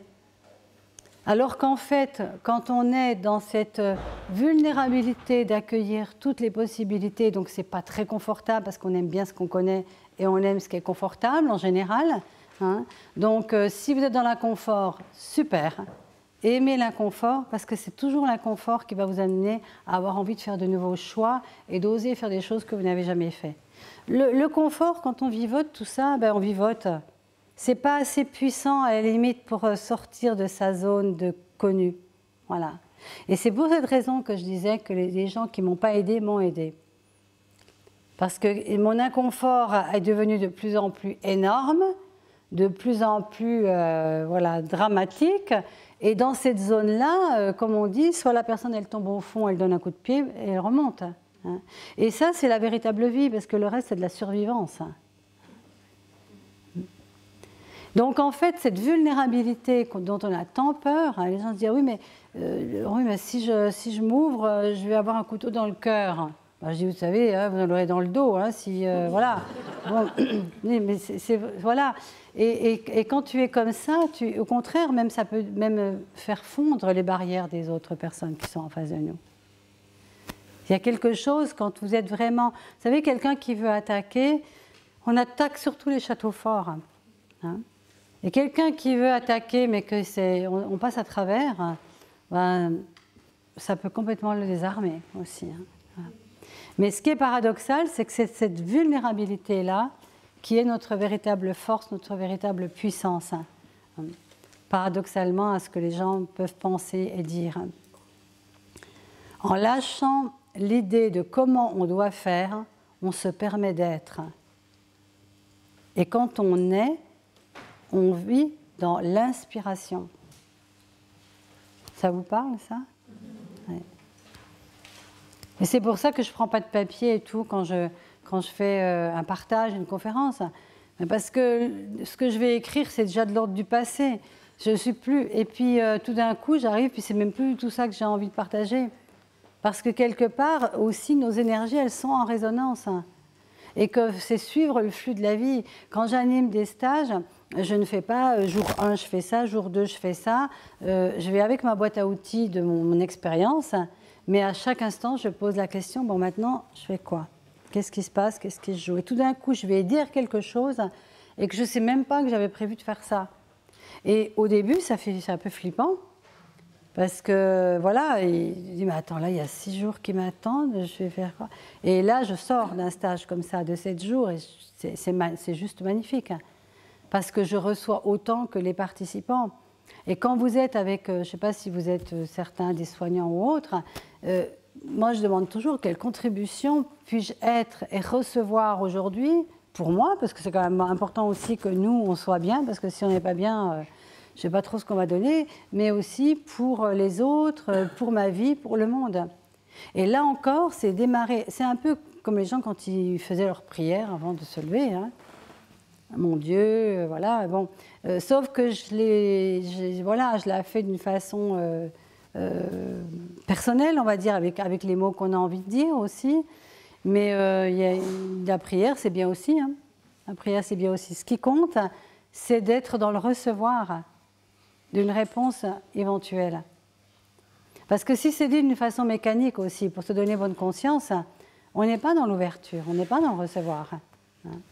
Le recevoir, c'est vraiment cette façon de recevoir les choses, les êtres, les gens que vous rencontrez. D'ailleurs, vous le savez vous-même, si vous êtes reçu dans ce que vous êtes par les autres, il y a un sentiment de bien-être qui vous envahit. Et qu'est-ce que ça veut dire être reçu? Encore une fois, c'est ne pas être jugé. Le jugement, les jugements, les auto-jugements, les contre-jugements, tout ce que vous voulez, c'est vraiment le carcan du monde et qui empêche d'aller au-delà. Hein. Vous savez, cette phrase que j'adore, il ne savait pas que c'était possible, et que c'était impossible, alors il l'a fait. Hein. L'histoire de la grenouille, vous la connaissez? Il y en a qui ne la connaissent pas? J'aime bien raconter l'histoire de la grenouille. Les grenouilles qui tombent au fond d'un trou. Et puis elle commence à sauter pour sortir. Et puis, toutes les autres, elles arrivent, elles leur crient « Mais non, faites pas ça, vous n'y arriverez jamais, de toute façon, il vaut mieux mourir en paix et tout. » Et voilà. Alors, il y en a une qui arrête, puis l'autre, elle continue. Puis, alors, la grenouille continue de dire « Mais arrête, arrête, arrête, enfin, te regarde, tu t'épuises pour rien. » Alors, elle continue encore plus, puis hop, elle saute. Alors là, la grenouille la regarde, mais en fait, elle était sourde. Et pour elle, c'était des encouragements. Il n'y a rien, et ça je peux en témoigner vraiment, il n'y a rien qui ne vous enthousiasme que vous ne puissiez réaliser. Parfois, on demande, oui, mais je ne sais pas quoi faire dans ma vie, je ne sais pas choisir. Voilà, quand je dis, choisis. Oui, mais je ne sais pas quoi choisir. Choisis quelque chose qui te donne de la joie. Alors déjà, tu vois qu'il n'y a pas tant de gens qui ont des trucs qui leur donnent de la joie. Je dis, alors est-ce qu'il y a quelque chose voilà, que tu fais Ah oui, ça. Ah oui, ça. Puis tu vois les yeux qui s'éclairent. Tu vois les yeux qui brillent. Je dis, alors c'est ça. Parce que la réponse, c'est l'enthousiasme. L'enthousiasme, vous savez, la racine, c'est le divin. Donc c'est le divin qui s'anime en nous. Donc quand on est enthousiaste, on n'est pas des allumés, je ne sais pas quoi, comme il peut vous dire. Hein. Quand vous êtes enthousiaste, vous êtes exactement dans cette âme qui s'agite en vous et qui vous dit oui, c'est ça, ça tu sais le faire, ça tu vas le faire. Combien de fois dans votre vie vous avez coupé vos enthousiasmes parce qu'on vous a dit non mais ça va pas. Franchement, pour qui tu te prends? Mais tu vas pas y arriver. Tu es trop vieux, tu es trop jeune, tu es trop vieille. C'est juste pour les garçons, c'est juste pour les filles, etc. C'est incroyable. Mais on est percuté sans cesse par des opinions. Des opinions qui ne nous regardent pas, évidemment, qui ont un rapport avec la limitation des gens qui sont en face de vous. Donc, en fait, c'est pour ça qu'on est si bien si on va dans le désert, si on va dans une église, si on va marcher loin dans la nature. Encore une fois, je disais, il n'y a plus de jugement. Et quand il n'y a plus de jugement, vous pouvez vous retrouver, vous, dans votre être. Et c'est pour ça qu'on en a besoin d'une façon viscérale. Faire des retraites, partir, se mettre en silence, etc. C'est un besoin viscéral. Et j'ai vécu cette expérience-là dans le groupe de femmes il y a 2-3 jours. En fait, à table, ça rigolait. C'était super, hein, il y avait une superbe ambiance. Et bon. Mais à un moment donné, je leur ai dit, aujourd'hui, si vous êtes OK, on ne va pas parler du tout. C'est-à-dire, et j'ai vu les têtes. Mais du tout, voilà. Et en fait, je sentais qu'il y avait un peu des résistances. Parfois, à un moment donné, on les a entendues plus ou moins, certaines chuchoter un peu. Mais bon, voilà, OK, ils ont fait. Et quand le moment du feedback est arrivé, c'était incroyable, ça a duré qu'une journée, ça. Mais c'est fabuleux, j'ai pu me retrouver avec moi. Je me rends compte que je suis toujours dans l'expression, mais extérieure, que j'écoute les choses. Et là, il y en a une qui a dit, j'ai découvert la nature. Parce qu'elle était partie dans la nature. Alors, elle allait des fois se promener avec les autres, mais elle papotait, racontait, vous voyez. Et en fait, elle nous racontait toutes les choses qu'elle a vues, qu'elle n'avait jamais vues avant. Les fourmis, les insectes, les oiseaux, etc. Et ça, c'est l'émerveillement, c'est s'émerveiller face au monde. Parce que l'émerveillement, c'est ça, en fait, qui nous rend vivants, joyeux et qui permet de révéler, en fait, cette présence infinie qui est en nous. Si on se réveille le matin, par exemple, vous êtes avec quelqu'un, vous ne vous émerveillez pas de le voir avec vous, de la voir avec vous et vice-versa. Bon, je crois qu'il vaut mieux faire la valise, non? Non, je ne veux pas faire de divorce. mais regardez quand même. On s'habitue à des choses comme ça. On s'habitue à ne plus être la merveille que nous sommes et que les autres ne voient pas la merveille que nous sommes. La merveille que nous sommes, pas dans notre ego, machin, la merveille juste dans la présence que nous sommes. Alors la première chose à faire pour que les autres le fassent, si on a envie, c'est de le faire pour nous. Alors est-ce que le matin, quand vous vous levez, vous vous regardez dans la glace et vous dites « je t'aime ». Oh, je te vois. Je t'aime. Non, mais ce serait ça, mais vraiment. De le faire, mais en le faisant vraiment. Je m'aime tellement. Merci mon corps. Et parce qu'en fait, on attend que les autres nous réhabilitent. On attend que les autres nous aiment. Mais les autres, ils nous font ce qu'on se fait à nous. Parce qu'en fait, tous les jugements qu'on a sur nous, en fait, je vous dis, c'est comme si vous aviez un truc en Pepsi-Glace devant. C'est tous les trucs que vous ne voulez pas qu'on voit. Et vous ne voulez pas qu'on les voit, mais du coup, ils s'écrivent là. Encre invisible.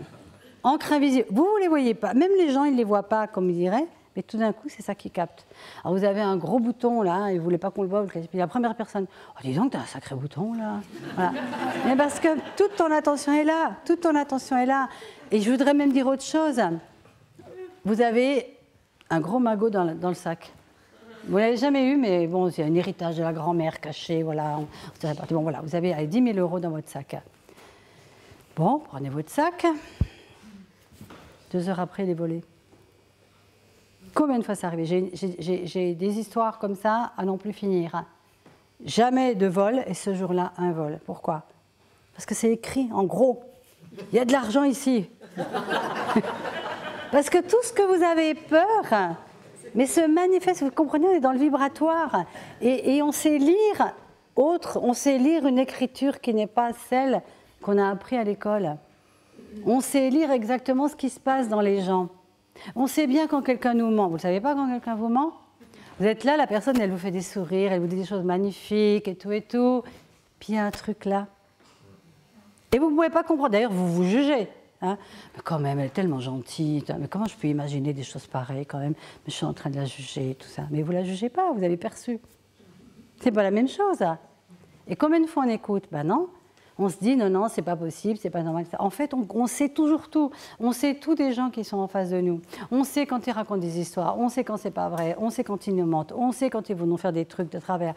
Combien de fois, dans les relations, il y a la séparation et la personne dit mais je le savais pourtant.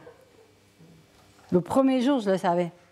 Mais je n'ai pas voulu écouter ça parce que j'ai voulu m'endormir avec les violons, tout ça, pour vivre l'histoire que je m'imaginais dans ma tête. Hein.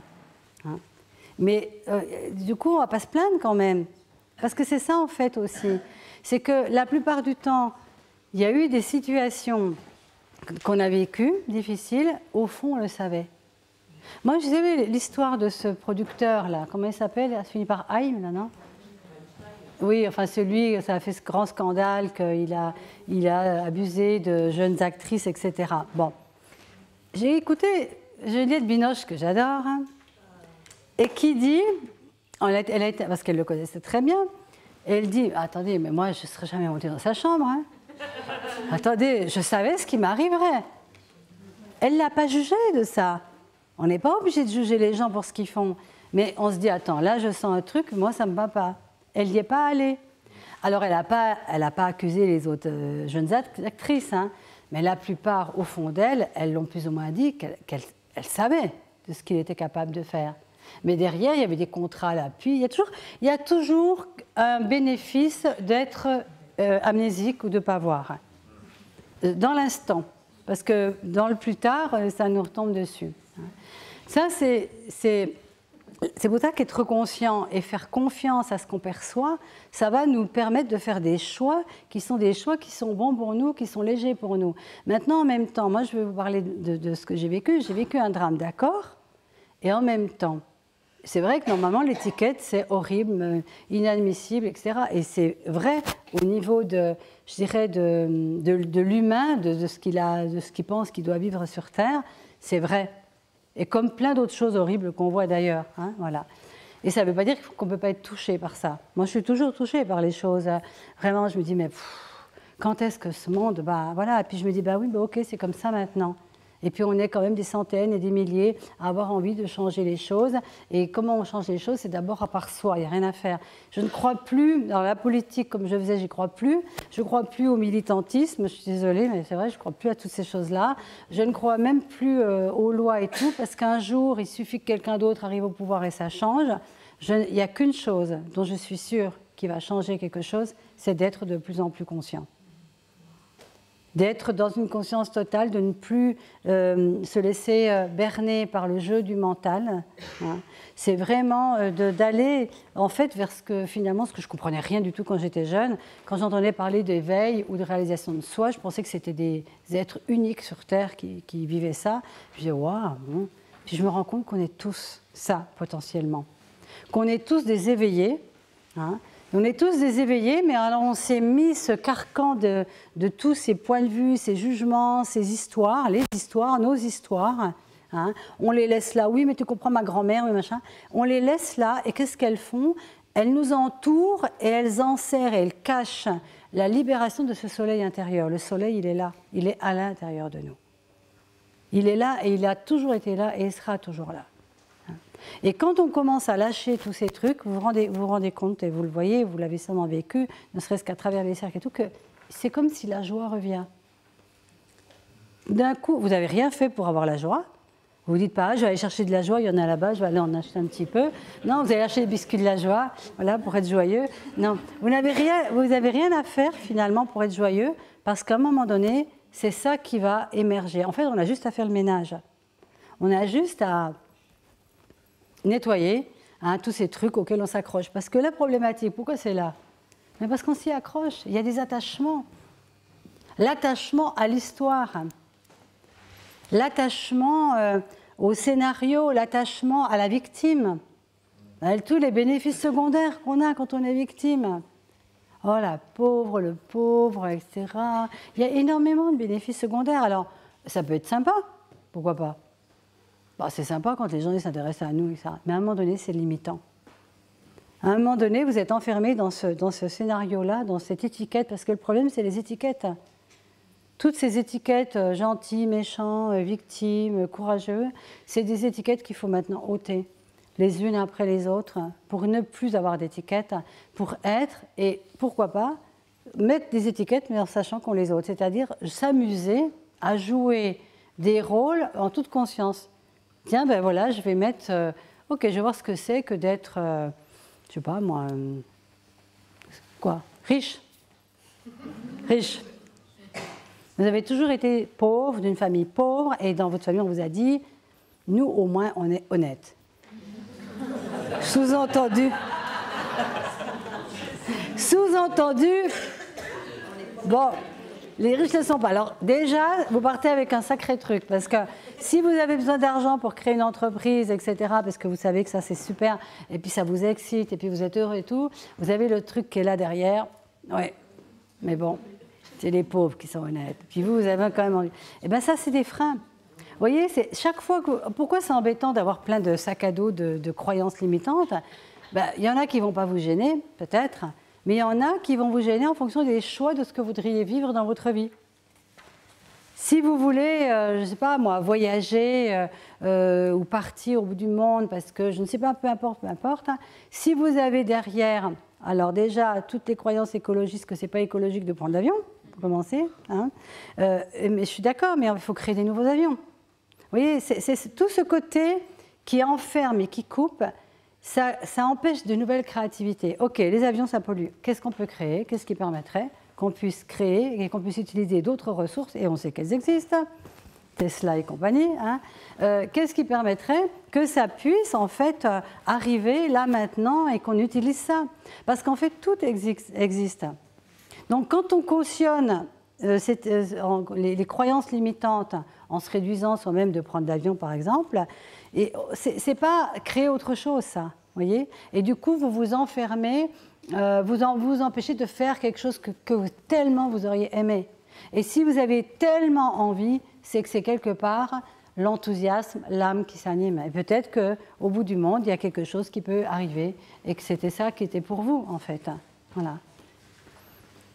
Les ressources, il y en a partout. C'est comme se lever pour aller militer. Bon, c'est vrai que moi, je me suis rendu compte, c'est vrai que je suis toute fraîche de ce stage de femme, mais à un moment donné, ce qui est vraiment venu, voilà, on est de plus en plus à être dans une conscience plus aiguë. On n'est pas encore arrivé, mais comme je disais avant, on est des êtres éveillés sans le savoir, et on ne l'est pas encore, parce qu'on s'accroche en fait aux idées noires et réductrices du mental. Ça, c'est vraiment nous qui le faisons, en fait.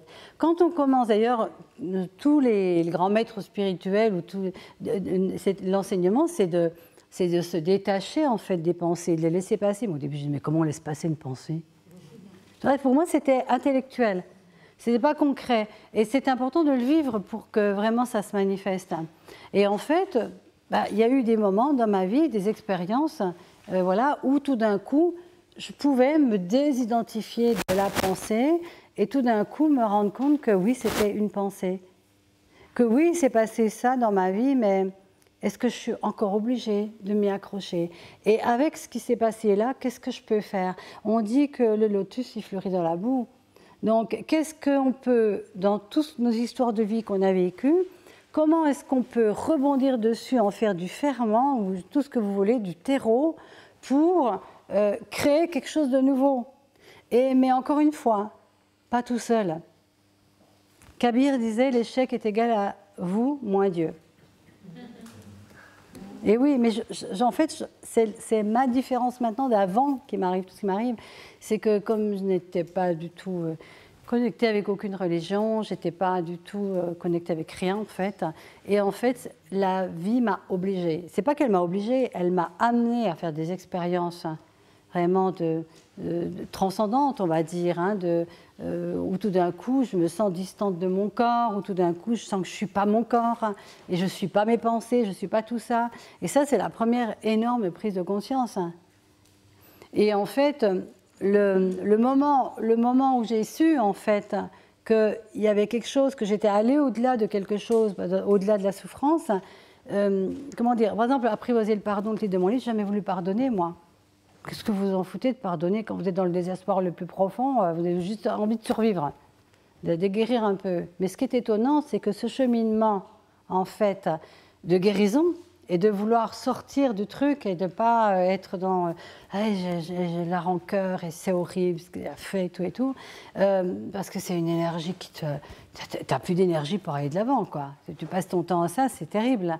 Et donc, en fait, c'est le moment où je me suis dit, il y a peut-être autre chose, ben j'ai fait chaque jour quelque chose, mais encore ce que je vous ai dit, c'est ce que la conscience m'amenait et qui paraissait débile pour certains. Il y a des gens qui ont jugé ce qui est dans mon livre. On dit, mais comment tu as pu faire tout ça? Enfin, je ne sais pas, je l'ai fait. Mais oui, comment c'est arrivé? Et puis j'ai dit oui, je l'ai fait, j'ai sauté d'un avion, sauté à élastique, des trucs. Maintenant, je ne le ferai plus. Mais à ce moment-là, ça avait du sens que je ne sais même pas. Mais ce que je peux dire, c'est qu'à un moment donné, il y a eu un bout. Et en faisant jour après jour, en disant oui, le grand oui. En fait, le grand oui va avec le grand non. Et oui, parce qu'il faut pouvoir dire non aux autres si c'est un oui pour vous. Le oui pour nous, il nous amène parfois à dire non. Souvent même, à dire non. Oui, mais pas un non agressif. Un non pour soi. Vous voyez, on n'en veut pas à l'autre qui nous demande quelque chose qu'on ne peut pas faire. On dit non, ça je ne le fais pas, ça je ne suis pas OK. Tranquille. Il a le droit de vous avoir demandé quelque chose. Donc ce oui pour soi, c'est vraiment se permettre de... La seule exigence, c'est de répondre, c'est d'être dans cette inspiration de la conscience. Moi, j'en vois pas d'autre. Hein. Tu sais, quand tu m'as demandé de venir, moi, j'avais mon stage qui était prévu jusqu'à dimanche, jusqu'à aujourd'hui. C'était pas possible, quoi. Attends, un stage qui est prévu depuis je sais pas combien de temps, etc.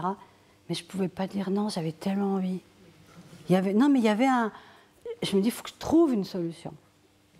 J'étais là, mais qu'est-ce qui me permettrait d'aller à ce week-end? Et puis en fait, j'appelle le lieu et c'était un peu libre avant. Je me suis dit, je vais réduire un peu, je vais mettre avant, j'ai appelé les gens et tout s'est fait tellement facilement. Tout s'est fait tellement facilement. Quand c'est vraiment juste, quand c'est vraiment dans l'alignement. De toute façon, dès qu'il y a un enthousiasme, je vous ai dit, c'est la conscience qui nous parle. Et quand je suis comme ça, je ne peux pas dire non. On me dit d'aller à Tombouctou, si j'ai un enthousiasme, j'y vais. Même si j'ai plein de choses d'inscrites. Et ça ne nous trompe jamais. Ça ne nous trompe jamais. Rappelez-vous, l'échec est égal à vous, moins Dieu. Ça veut dire que quand on veut faire quelque chose ou quand on demande quelque chose, c'est toujours de demander. Moi, quand je dis demander, je fais ce geste, mais c'est vrai que je le fais en plus. Je ne sais pas pourquoi, j'ai toujours besoin de concrétiser. Voilà, j'ai besoin de concrétiser en le faisant. Et j'ai vraiment l'impression que la conscience, elle m'accompagne, et elle m'accompagne tout le temps, hein, même si je ne lui demande pas la main. Hein. Mais oui, heureusement, parce qu'il y a des fois, il m'en sera arrivé. Non, mais le nombre de fois où on évite des choses, ne croyez pas que vous êtes tout seul, vous avez toujours eu quelqu'un avec vous, il y a toujours des aides invisibles qui sont là. Parfois, on vous laisse un peu vous planter, parce qu'il ne faut quand même pas exagérer, puis que vous preniez un petit peu... Non, mais il y a des choses qu'on doit faire par nous-mêmes, mais que le nombre de fois où on est protégé, c'est inimaginable. Vous faites 10 tonneaux en voiture et puis vous sortez, vous n'avez rien, vous glissez sur une peau de banane, vous êtes mort. Mais c'était le moment. C'était le moment. On est toujours en train de s'inquiéter de tout, de la mort, etc. Mais la mort d'abord, c'est juste le corps. Le corps, il va changer, il en a marre, il se pose, etc.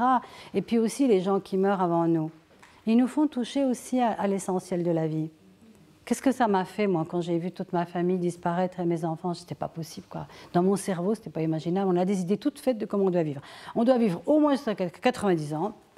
On doit avoir un mari, une femme, 2 enfants, 2 maisons de campagne, une voiture, je ne sais pas quoi. On a des schémas, on a ce qu'on appelle des idéaux utopiques dans la tête.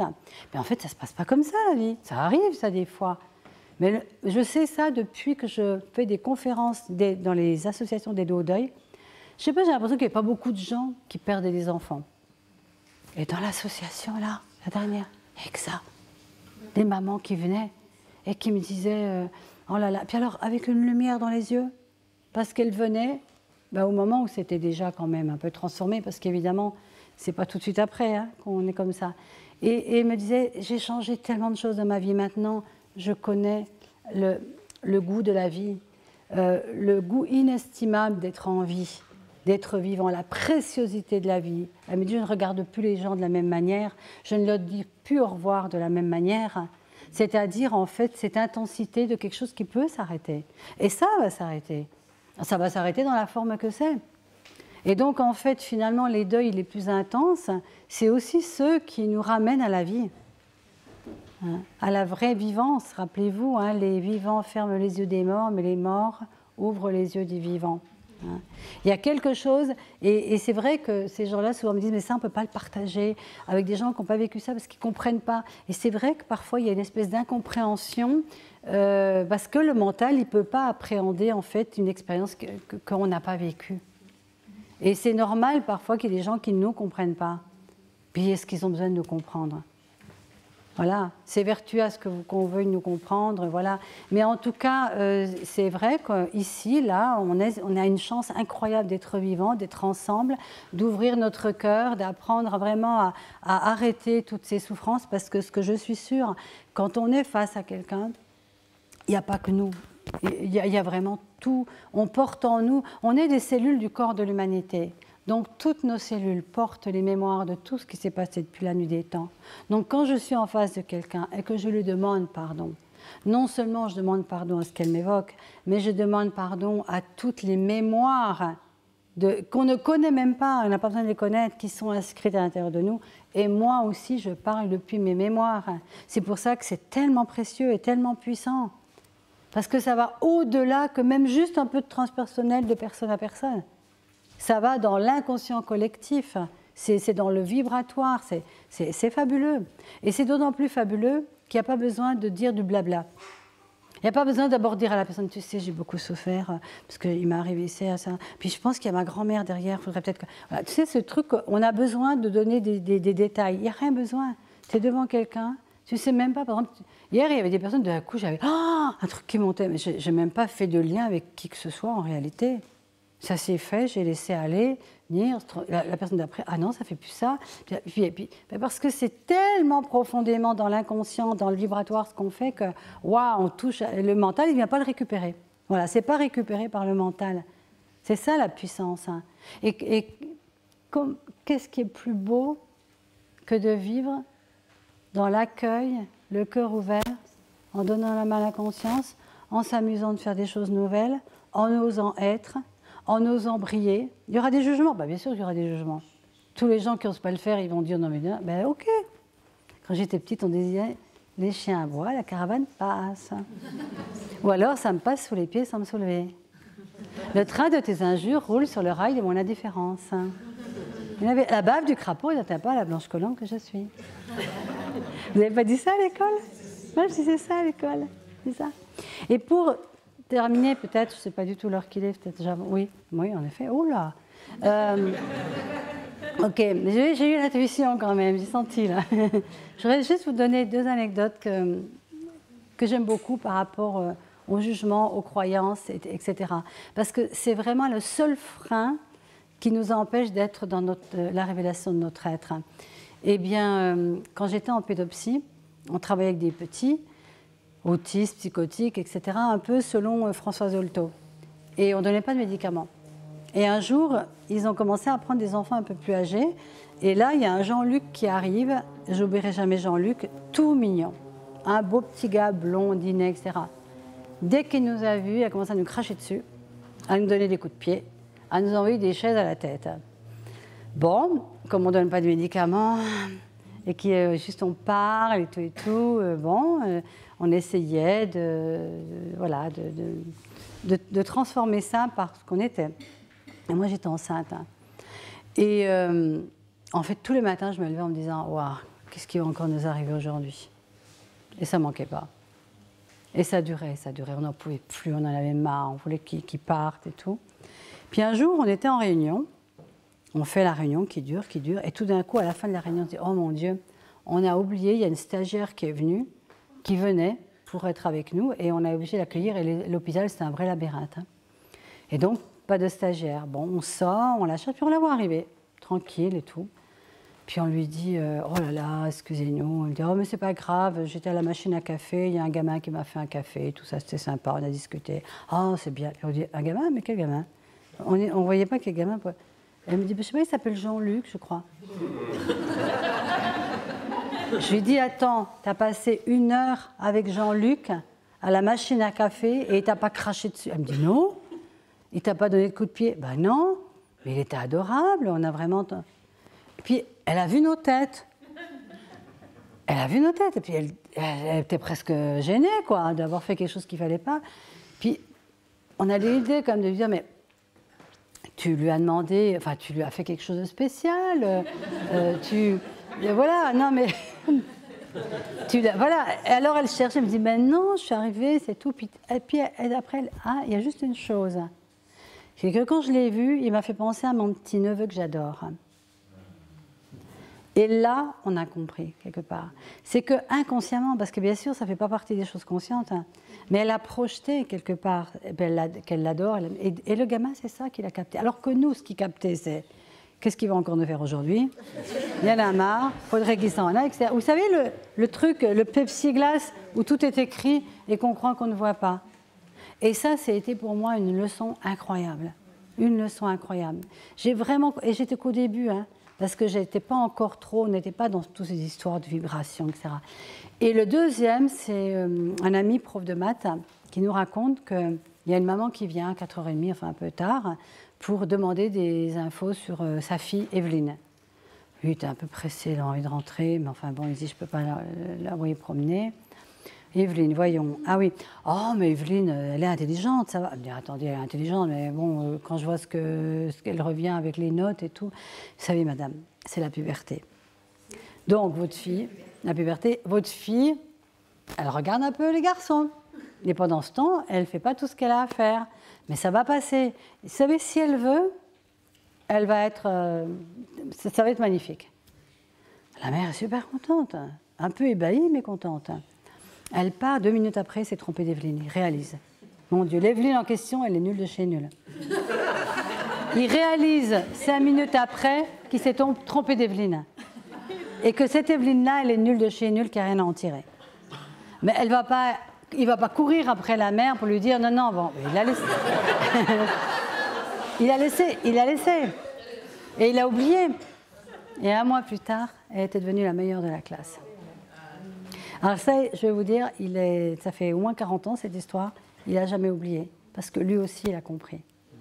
C'est que les points de vue qu'on a sur les autres, même si on ne les dit pas, les amènent à adopter un comportement qui correspond au jugement qu'on a dessus. Changeons les jugements, les opinions sur chacun de toutes les personnes. C'est pour ça que souvent, dans mon travail, on a tendance à dire le soir, avant de vous endormir, détruisez l'idée de la relation que vous avez avec votre mari, vos enfants, etc. C'est-à-dire lâchez toutes les idées, lâchez tous les points de vue, et vous allez vous réveiller avec un étranger, une étrangère, et tout va être possible de nouveau. C'est ces enfermements dans une famille. Regardez, dans votre famille peut-être, je ne sais pas. Moi, il me voit toujours comme j'étais il y a 40 ans. Hein. Il me parle toujours avec les mêmes gna. Enfin, bon, et parce que... ben oui, mais parce qu'ils ont mis une étiquette un jour, et cette étiquette, si on l'ôte, ça va déstabiliser toute la famille. Vous savez, c'est ce qu'on appelle la systémie familiale aussi. Quand il y en a un qui va mieux dans un groupe, bon, Et en fait, comme disait Jésus, nul n'est prophète dans son pays. Pourquoi? Parce que les gens ne vous voient pas comme quelqu'un ayant eu une transformation, parce qu'ils veulent continuer de voir à quoi ils sont habitués, même si ce qui est nouveau est mieux. Et c'est ça aussi qui crée des problèmes dans les relations, les amis qui s'éloignent parce que vous avancez avec... Vous ne voyez même pas que vous avancez parce que ça se fait tout seul. Vous poussez, vous êtes la fleur qui est en train de pousser, hein, et les autres, ils ne vous reconnaissent pas. Et donc, ils n'arrivent pas à suivre, et puis même, à un moment donné, il n'y a plus vraiment de discussion d'intérêt. C'est normal, ce n'est pas grave en soi. Hein. Et donc, je voudrais conclure en vous invitant à fleurir.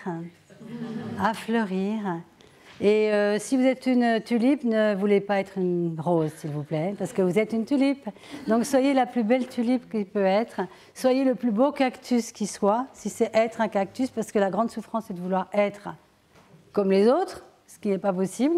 Hein, ce que nous sommes dans notre unicité, vraiment, c'est vraiment la beauté de cette multivariété, diversité qu'il peut y avoir sur la planète Terre. Donc c'est ça qui est beau. Donc soyons, respirons et soyons des inspirations pour le monde par notre joie et par l'égoïsme, je dirais au départ, de d'abord sentir et développer la joie en nous, et il n'y aura plus rien à faire. Elle va juste se déverser sur le monde. Et après, les gens, ils choisiront. Oui, ils ne choisiront pas. Merci.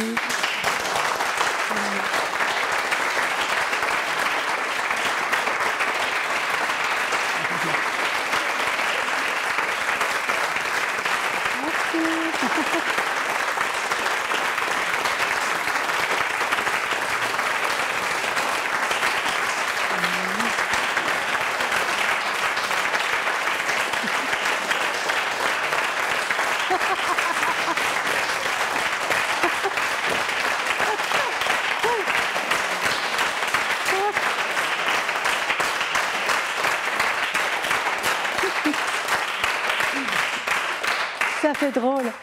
Il y a quelques années, j'aurais été tellement gênée. Elle a dit, ah oui, ah c'est bon.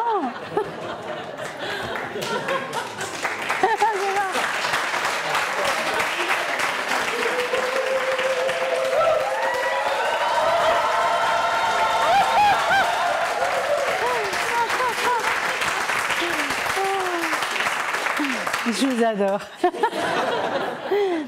Et je voulais juste... Alors, je crois que je l'ai peut-être lu il y a 2 ans, mais tant pis, parce que je l'aime. C'est un poème que j'ai écrit sur l'âge d'or, parce que je suis tellement, comment dire, optimiste, malgré tout ce qu'on voit. Parce que je pense aussi que les choses terribles qu'on voit, elles sont là pour nous réveiller, parce qu'on est endormis. Et que peut-être, parfois, le monde, il a besoin de gros chocs pour se réveiller. Et peut-être que ceux qui font les chocs, c'est des êtres évolués. Qu'est-ce qu'on peut savoir? Qu'est-ce qu'on peut savoir, voyez? Parce que j'ai vécu aussi cette prise de conscience avec l'histoire, avec ma première histoire, où tout d'un coup, j'ai eu cette espèce de connexion que déjà, je rejouais les scénarios de familiaux qui n'avaient jamais été évoqués. Donc, des fois, il faut une personne pour nettoyer tout. Hein. Mais ce n'est pas seulement comme s'il y avait eu une espèce d'accord au préalable. Et je sais que c'est difficile à accepter ça, mais il y a eu un truc en moi où il n'y avait plus rien, plus de... Enfin, il n'y avait déjà pas... il n'y a plus de haine, où je t'en veux, tu n'aurais pas dû faire ça, rien du tout. Comme une espèce d'accueil que, voilà, on passe à autre chose. Et puis, parce que je peux avoir que de la gratitude, parce que la personne que je suis aujourd'hui, elle a tellement rien à voir avec la personne d'il y a 40 ans, 30 ans. Donc, en fait, parfois, on est bousculé par la vie, et puis c'est parce qu'elle nous bouscule qu'elle nous donne envie de vivre encore plus intensément, et puis avec plus de conscience. Alors, je l'ai appelé l'âge d'or. Il est si simple d'ouvrir son cœur, quand s'en va le temps de nos peurs. En nettoyant peine et chagrin, on peut transformer son destin. La clé est ici maintenant.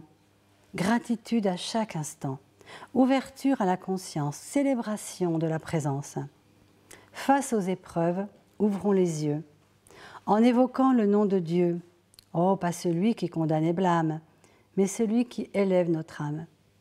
Nous sommes devenus ignorants à l'image de nos parents et de nos gouvernements, tout doucement, au fil des ans. Déconnectés de la lumière, nous avons créé notre enfer. Croyant à la séparation, nous semons la désolation. Réveillons-nous, enfants du monde. Éveillons-nous chaque seconde. Le temps est proche de l'âge d'or qui vibre au-delà de la mort. Intensément réjouissons-nous. Fièrement vivons debout. Ne désignons pas des coupables, ne cherchons plus des responsables pour les épreuves que nous créons par nos pensées et nos actions. Car nous sommes les acteurs du scénario de nos malheurs. Redevenons metteurs en scène, changeons le film, changeons le thème. Sortons de l'état de victime qui induit la notion de crime, ouvrant la voie à ces bourreaux attirés par tous les fardeaux et donnant naissance aux sauveurs, fascinés par toutes les douleurs. Victime, bourreau, bien sauveur sont les trois pièces du malheur, piège créé par l'humanité niant sa créativité. Le bonheur secret se pratique hors du triangle dramatique. Nourri de rire et de conscience, il n'est plus puissant que la science. Faisons des choix et accueillons d'autres possibles, d'autres actions. Car demander et recevoir, comme savoir-être et percevoir, peut faire de ce monde un royaume empli de respect, de haume. Faisons de la vie une danse, car la joie est notre essence. Agissons par inspiration et non plus par réaction, en créant un monde mûr pour les générations futures, en transformant l'amour humain en un nectar d'amour divin. Alors sortira le trésor, l'émergence de l'âge d'or. Voilà.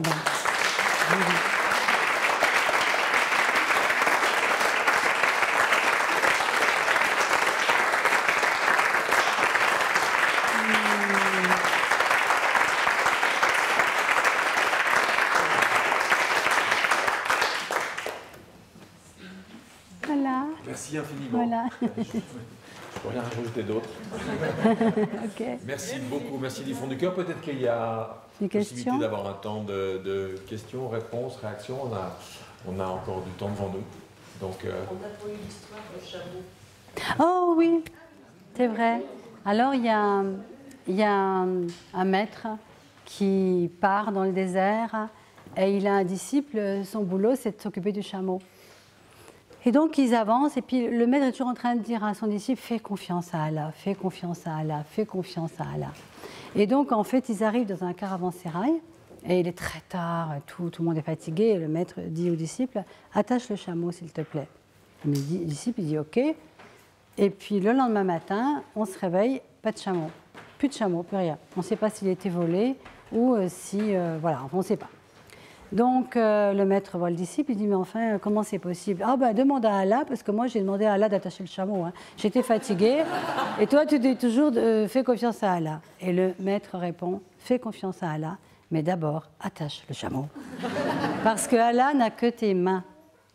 Et en fait, la plupart du temps, c'est vrai, il y a des gens, des fois, qui attendent des espèces de manifestations incroyables, la lumière qui tombe, truc. Et puis parfois, ça passe par juste une simple personne qui vous parle et autres. Puis ça passe toujours par un intermédiaire matériel. La conscience, elle a besoin de nous pour se manifester sur Terre. Elle a besoin de notre corps, de notre aide. Donc, c'est un peu comme le dicton qui dit, comment c'est, agis non, avec Dieu, là. Et de toi, et le ciel t'aidera. C'est-à-dire qu'on nous demande déjà de mettre une action voilà, tangible. Ou l'histoire du gars avec l'eau qui monte. Vous savez ça hein, il va être noyé, il y a une barque qui arrive. Non, non, non, Dieu prend soin de moi. Bon, ok, l'eau monte encore, donc il grimpe. Et un paquebot qui arrive. Non, non, non, merci, Dieu prend soin de moi. Bon, il monte encore sur le toit. Il y a l'hélicoptère qui arrive. Non, non, non, Dieu prend soin de moi. Et il meurt noyé. Alors il arrive devant Dieu, il l'engueule, il dit « Attends Dieu, moi je suis ton plus fervent disciple, je prie tous les jours et tout, et tu m'as abandonné. » Il dit « Mais attends, je t'ai envoyé une barque, tu l'as pas prise, je t'ai envoyé un paquebot, tu l'as pas pris, je t'ai envoyé un hélicoptère, tu l'as pas pris, qu'est-ce que je pouvais faire d'autre ?» Voilà. Sinon, il y a des personnes qui m'avaient demandé des livres, j'en ai presque plus. Donc il y en a quelques-uns là. Bon, si voilà, vous me verrez Gaïa après, c'est la chef de ça. Voilà. Pour déplacer un petit peu le tu nous as dit, pour le soutien de Roger McGovern, ensuite Oui. à son nouveau jugement là, qui devait transformer sa peine de mort en... Alors, Et ben, ça a été transformé en prison à vie. Prison à vie, c'est ça. Voilà. Il y a plus de choix, là. Mais il y a plein de choses qui se passent encore en ce moment, parce que dans sa prison nouvelle, moi j'y suis allée, c'est la première fois que ça me fait un état pareil, quand je suis partie de là pas bien, la fois où j'y suis allée, parce que je me dis quand même, ça fait tellement longtemps, et comment il n'avait pas le droit de se tenir debout, par exemple. Ils n'ont pas le droit de se tenir debout.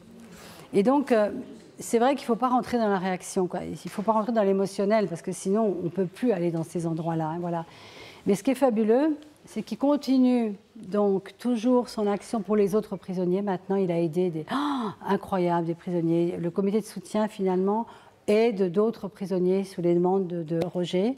Et donc, on a trouvé des avocats, il y a des prisonniers qui ont pu retrouver des gens de leur famille, parce que les gens de la famille ne savent même pas qu'ils sont là. Enfin, c'est un truc, voilà. Mais ce qui est magnifique, c'est que là, on vient d'avoir des infos, et puis il y a un gars donc, qui est là-bas aux États-Unis, Ron, c'est lui vraiment qui est le plus proche. Eh bien, il nous a envoyé un message parce qu'il paraît qu'il y a un nouveau directeur miraculeux qui vient d'arriver, et il est en train de tout changer. Il est en train d'interdire la maltraitance, il est en train de... Et ça, c'est arrivé, voilà.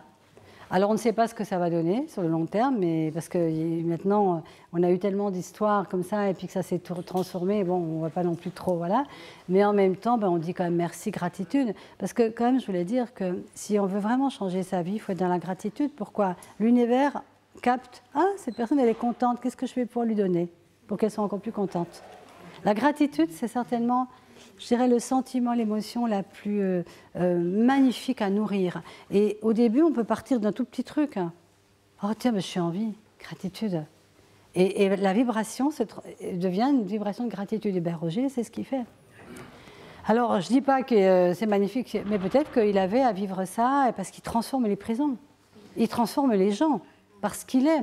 Parce que quelqu'un qui plonge dans son coin et qui lit le livre de Roger, après tu te dis, bon d'accord, je suis pas mal moi quand même. Hein. Non mais cette relativité, c'est un peu comme ce que tu disais hier, quand on est collé à son problème, on ne voit que le problème. Et quand tu montes au-dessus d'une montagne, puis que tu vois l'immensité du temps, d'ailleurs il y a un exercice que je peux vous indiquer, que je fais faire, que j'adore. Quand vous êtes dans un truc ou de la colère ou bien vous n'êtes pas content, puis vous sentez que vous n'arrivez pas à en débarrasser, vous pouvez, alors si vous êtes dans la nature, c'est parfait, c'est encore mieux, mais c'est de marcher en montant, c'est préférable si on peut, et de sortir tous les trucs. Et ouais, puis il m'a parlé comme ça, gna gna. C'est-à-dire au lieu de les refouler, parce que c'est pas refouler, hein, transformer. C'est important d'accueillir, même oh là j'ai un jugement, oh là là, ok, je l'accueille. Vous voyez, c'est pas la pensée positive, c'est pas non, c'est merveilleux, j'ai la jambe cassée, qu'est-ce que c'est bien, tout. Voilà. D'abord, tu as mal, d'accord? Tu as mal et tu râles au début, quoi. Puis après, tu dis, bon, ok, comment je peux transformer ça? Qu'est-ce que je peux faire pendant tout ce temps immobilisé? Voilà, ça, c'est la transformation. Hein, voilà. Mais sur le moment, c'est normal, des fois même, tu jures un coup, la fois, ça arrive. Hein. Et voilà, et pas se juger de ça, et prendre les choses telles qu'elles arrivent sur le moment. Mais donc, quand ça vous arrive, il y a eu un trop-plein, vous, à chaque pas, oui, c'est pas possible, puis j'arrive jamais à rien, puis j'ai pas de chance, et enfin bon, vous y allez, tout ce qui vient, tout ce qui vient, tout ce qui vient, tout ce qui vient, tout ce qui vient, tout ce qui vient. Puis vous allez voir qu'au bout d'un moment, vous arrivez en haut, ça diminue en fait, vous avez déjà tellement sorti de trucs. Hein. Et si c'est en hauteur, eh bien, vous observez l'immensité du temps. C'est-à-dire qu'au lieu d'être concentré comme ça sur votre petite personne, tout d'un coup, vous voyez, et c'est un peu comme dans la nuit où on voit les étoiles, puis qu'on se dit, mon Dieu, mais je suis juste une épingle, même pas, dans l'univers. Et quelque part, c'est comme si vous sortez de votre identification à tous vos trucs. Voilà. Et quand vous redescendez, là, vous envoyez des bénédictions. Oh, merci à ma mère, merci à la vie, machin. Et là, vous transformez l'énergie. Ça, il y a deux outils que j'utilise, hein, que je fais utiliser, c'est celui-là, donc, et vous allez voir, après, vous arrivez en bas, vous êtes bien. Hein. Il y a quelque chose qui s'est transformé, ça se transforme au niveau du cœur. Parce que la véritable transformation, elle se fait au niveau du cœur. Mais c'est important que le mental descende dans le cœur. Parce que si c'est juste de la mièvrerie et de faire comme si on aime, ça ne marche pas, tout ça. Hein. Il vaut mieux de dire, non, là, je ne te parle pas parce que j'ai un truc, là, voilà. Plutôt que de faire semblant d'aimer quelqu'un quand vous êtes en train d'avoir des trucs contre lui. Il vaut mieux transformer ça. Et l'autre, il est encore plus simple. Ça s'appelle la respiration de la Tisha. C'est-à-dire que quelqu'un est en colère. Moi, je l'ai fait avec un chauffeur de taxi. Je vous donne l'exemple. Chauffeur de taxi, je monte dedans sans lui demander son avis. Il dit oui, on ne monte pas comme ça. D'abord, je rentre chez moi, je ne vous emmène pas. Ah bah, je dis, écoutez, voilà, enfin, c'est pas très très loin. Oh là là, bon, bah, c'est bien, maintenant vous êtes installé, qu'est-ce que je peux faire d'autre? Puis, papi, t'es pas sympa. Oh là là, mon Dieu. Puis ça lui faisait faire un détour, il devait rentrer chez lui et tout. Puis je voyais bien qu'il n'en pouvait plus, quoi. Il y avait un truc, je n'en voulais pas, mais je sentais qu'il y avait une énergie dans la voiture. Et en fait, la respiration d'Atisha, c'est inspirer le problème. Donc j'étais là, je me suis mis à le faire. J'inspirais sa colère, j'inspirais ce que ça me faisait, j'inspirais, et en expirant, j'envoyais de l'amour. C'est-à-dire que j'inspire, oh non, non, maman bête, vous me parlez comme ça quand même, je donne des sous en plus et tout ça et tout. Voilà. Puis, et j'envoyais de l'amour, et je recommençais. Et puis je remarquais qu'au bout d'un moment, j'avais moins de choses. C'est-à-dire que c'était moins par rapport à moi. Eh bien, je vais vous dire, le chauffeur, à un moment donné, bon alors, parce qu'il voulait me déposer à un endroit pour que je prenne le métro, parce que ça... Écoutez, bon, vous allez où exactement? Bon, allez, je vous emmène. Et au bout d'un moment, il a commencé à me dire, vous faites quoi? Et puis ça y est, on a eu une discussion, à la fin, il rigolait. Et c'était spectaculaire. Ce chauffeur de taxi, je ne l'ai jamais oublié. Ça a été spectaculaire, le changement avec cette respiration. Donc, vous voyez, des fois, on voudrait dire des mots aux gens, mais il y a des fois des gens, vous êtes fâchés avec eux, ce n'est pas le moment de leur parler. Et ça va s'aggraver peut-être, même si vous avez si vous êtes gentil, vous y allez comme ça. Il vaut mieux faire dans l'invisible, commencer à transformer dans l'invisible. Et quand vous percevez que ça s'est détendu, là, vous pouvez y aller. Combien de fois vous avez voulu aller parler à des gens alors que ce n'était pas le moment où ils étaient prêts à recevoir? Donc, ils vous ont rembarré. Donc ça, c'est deux exercices magnifiques. Voilà, vous me raconterez si vous l'avez fait. Voilà. C'est bon? Merci. Super.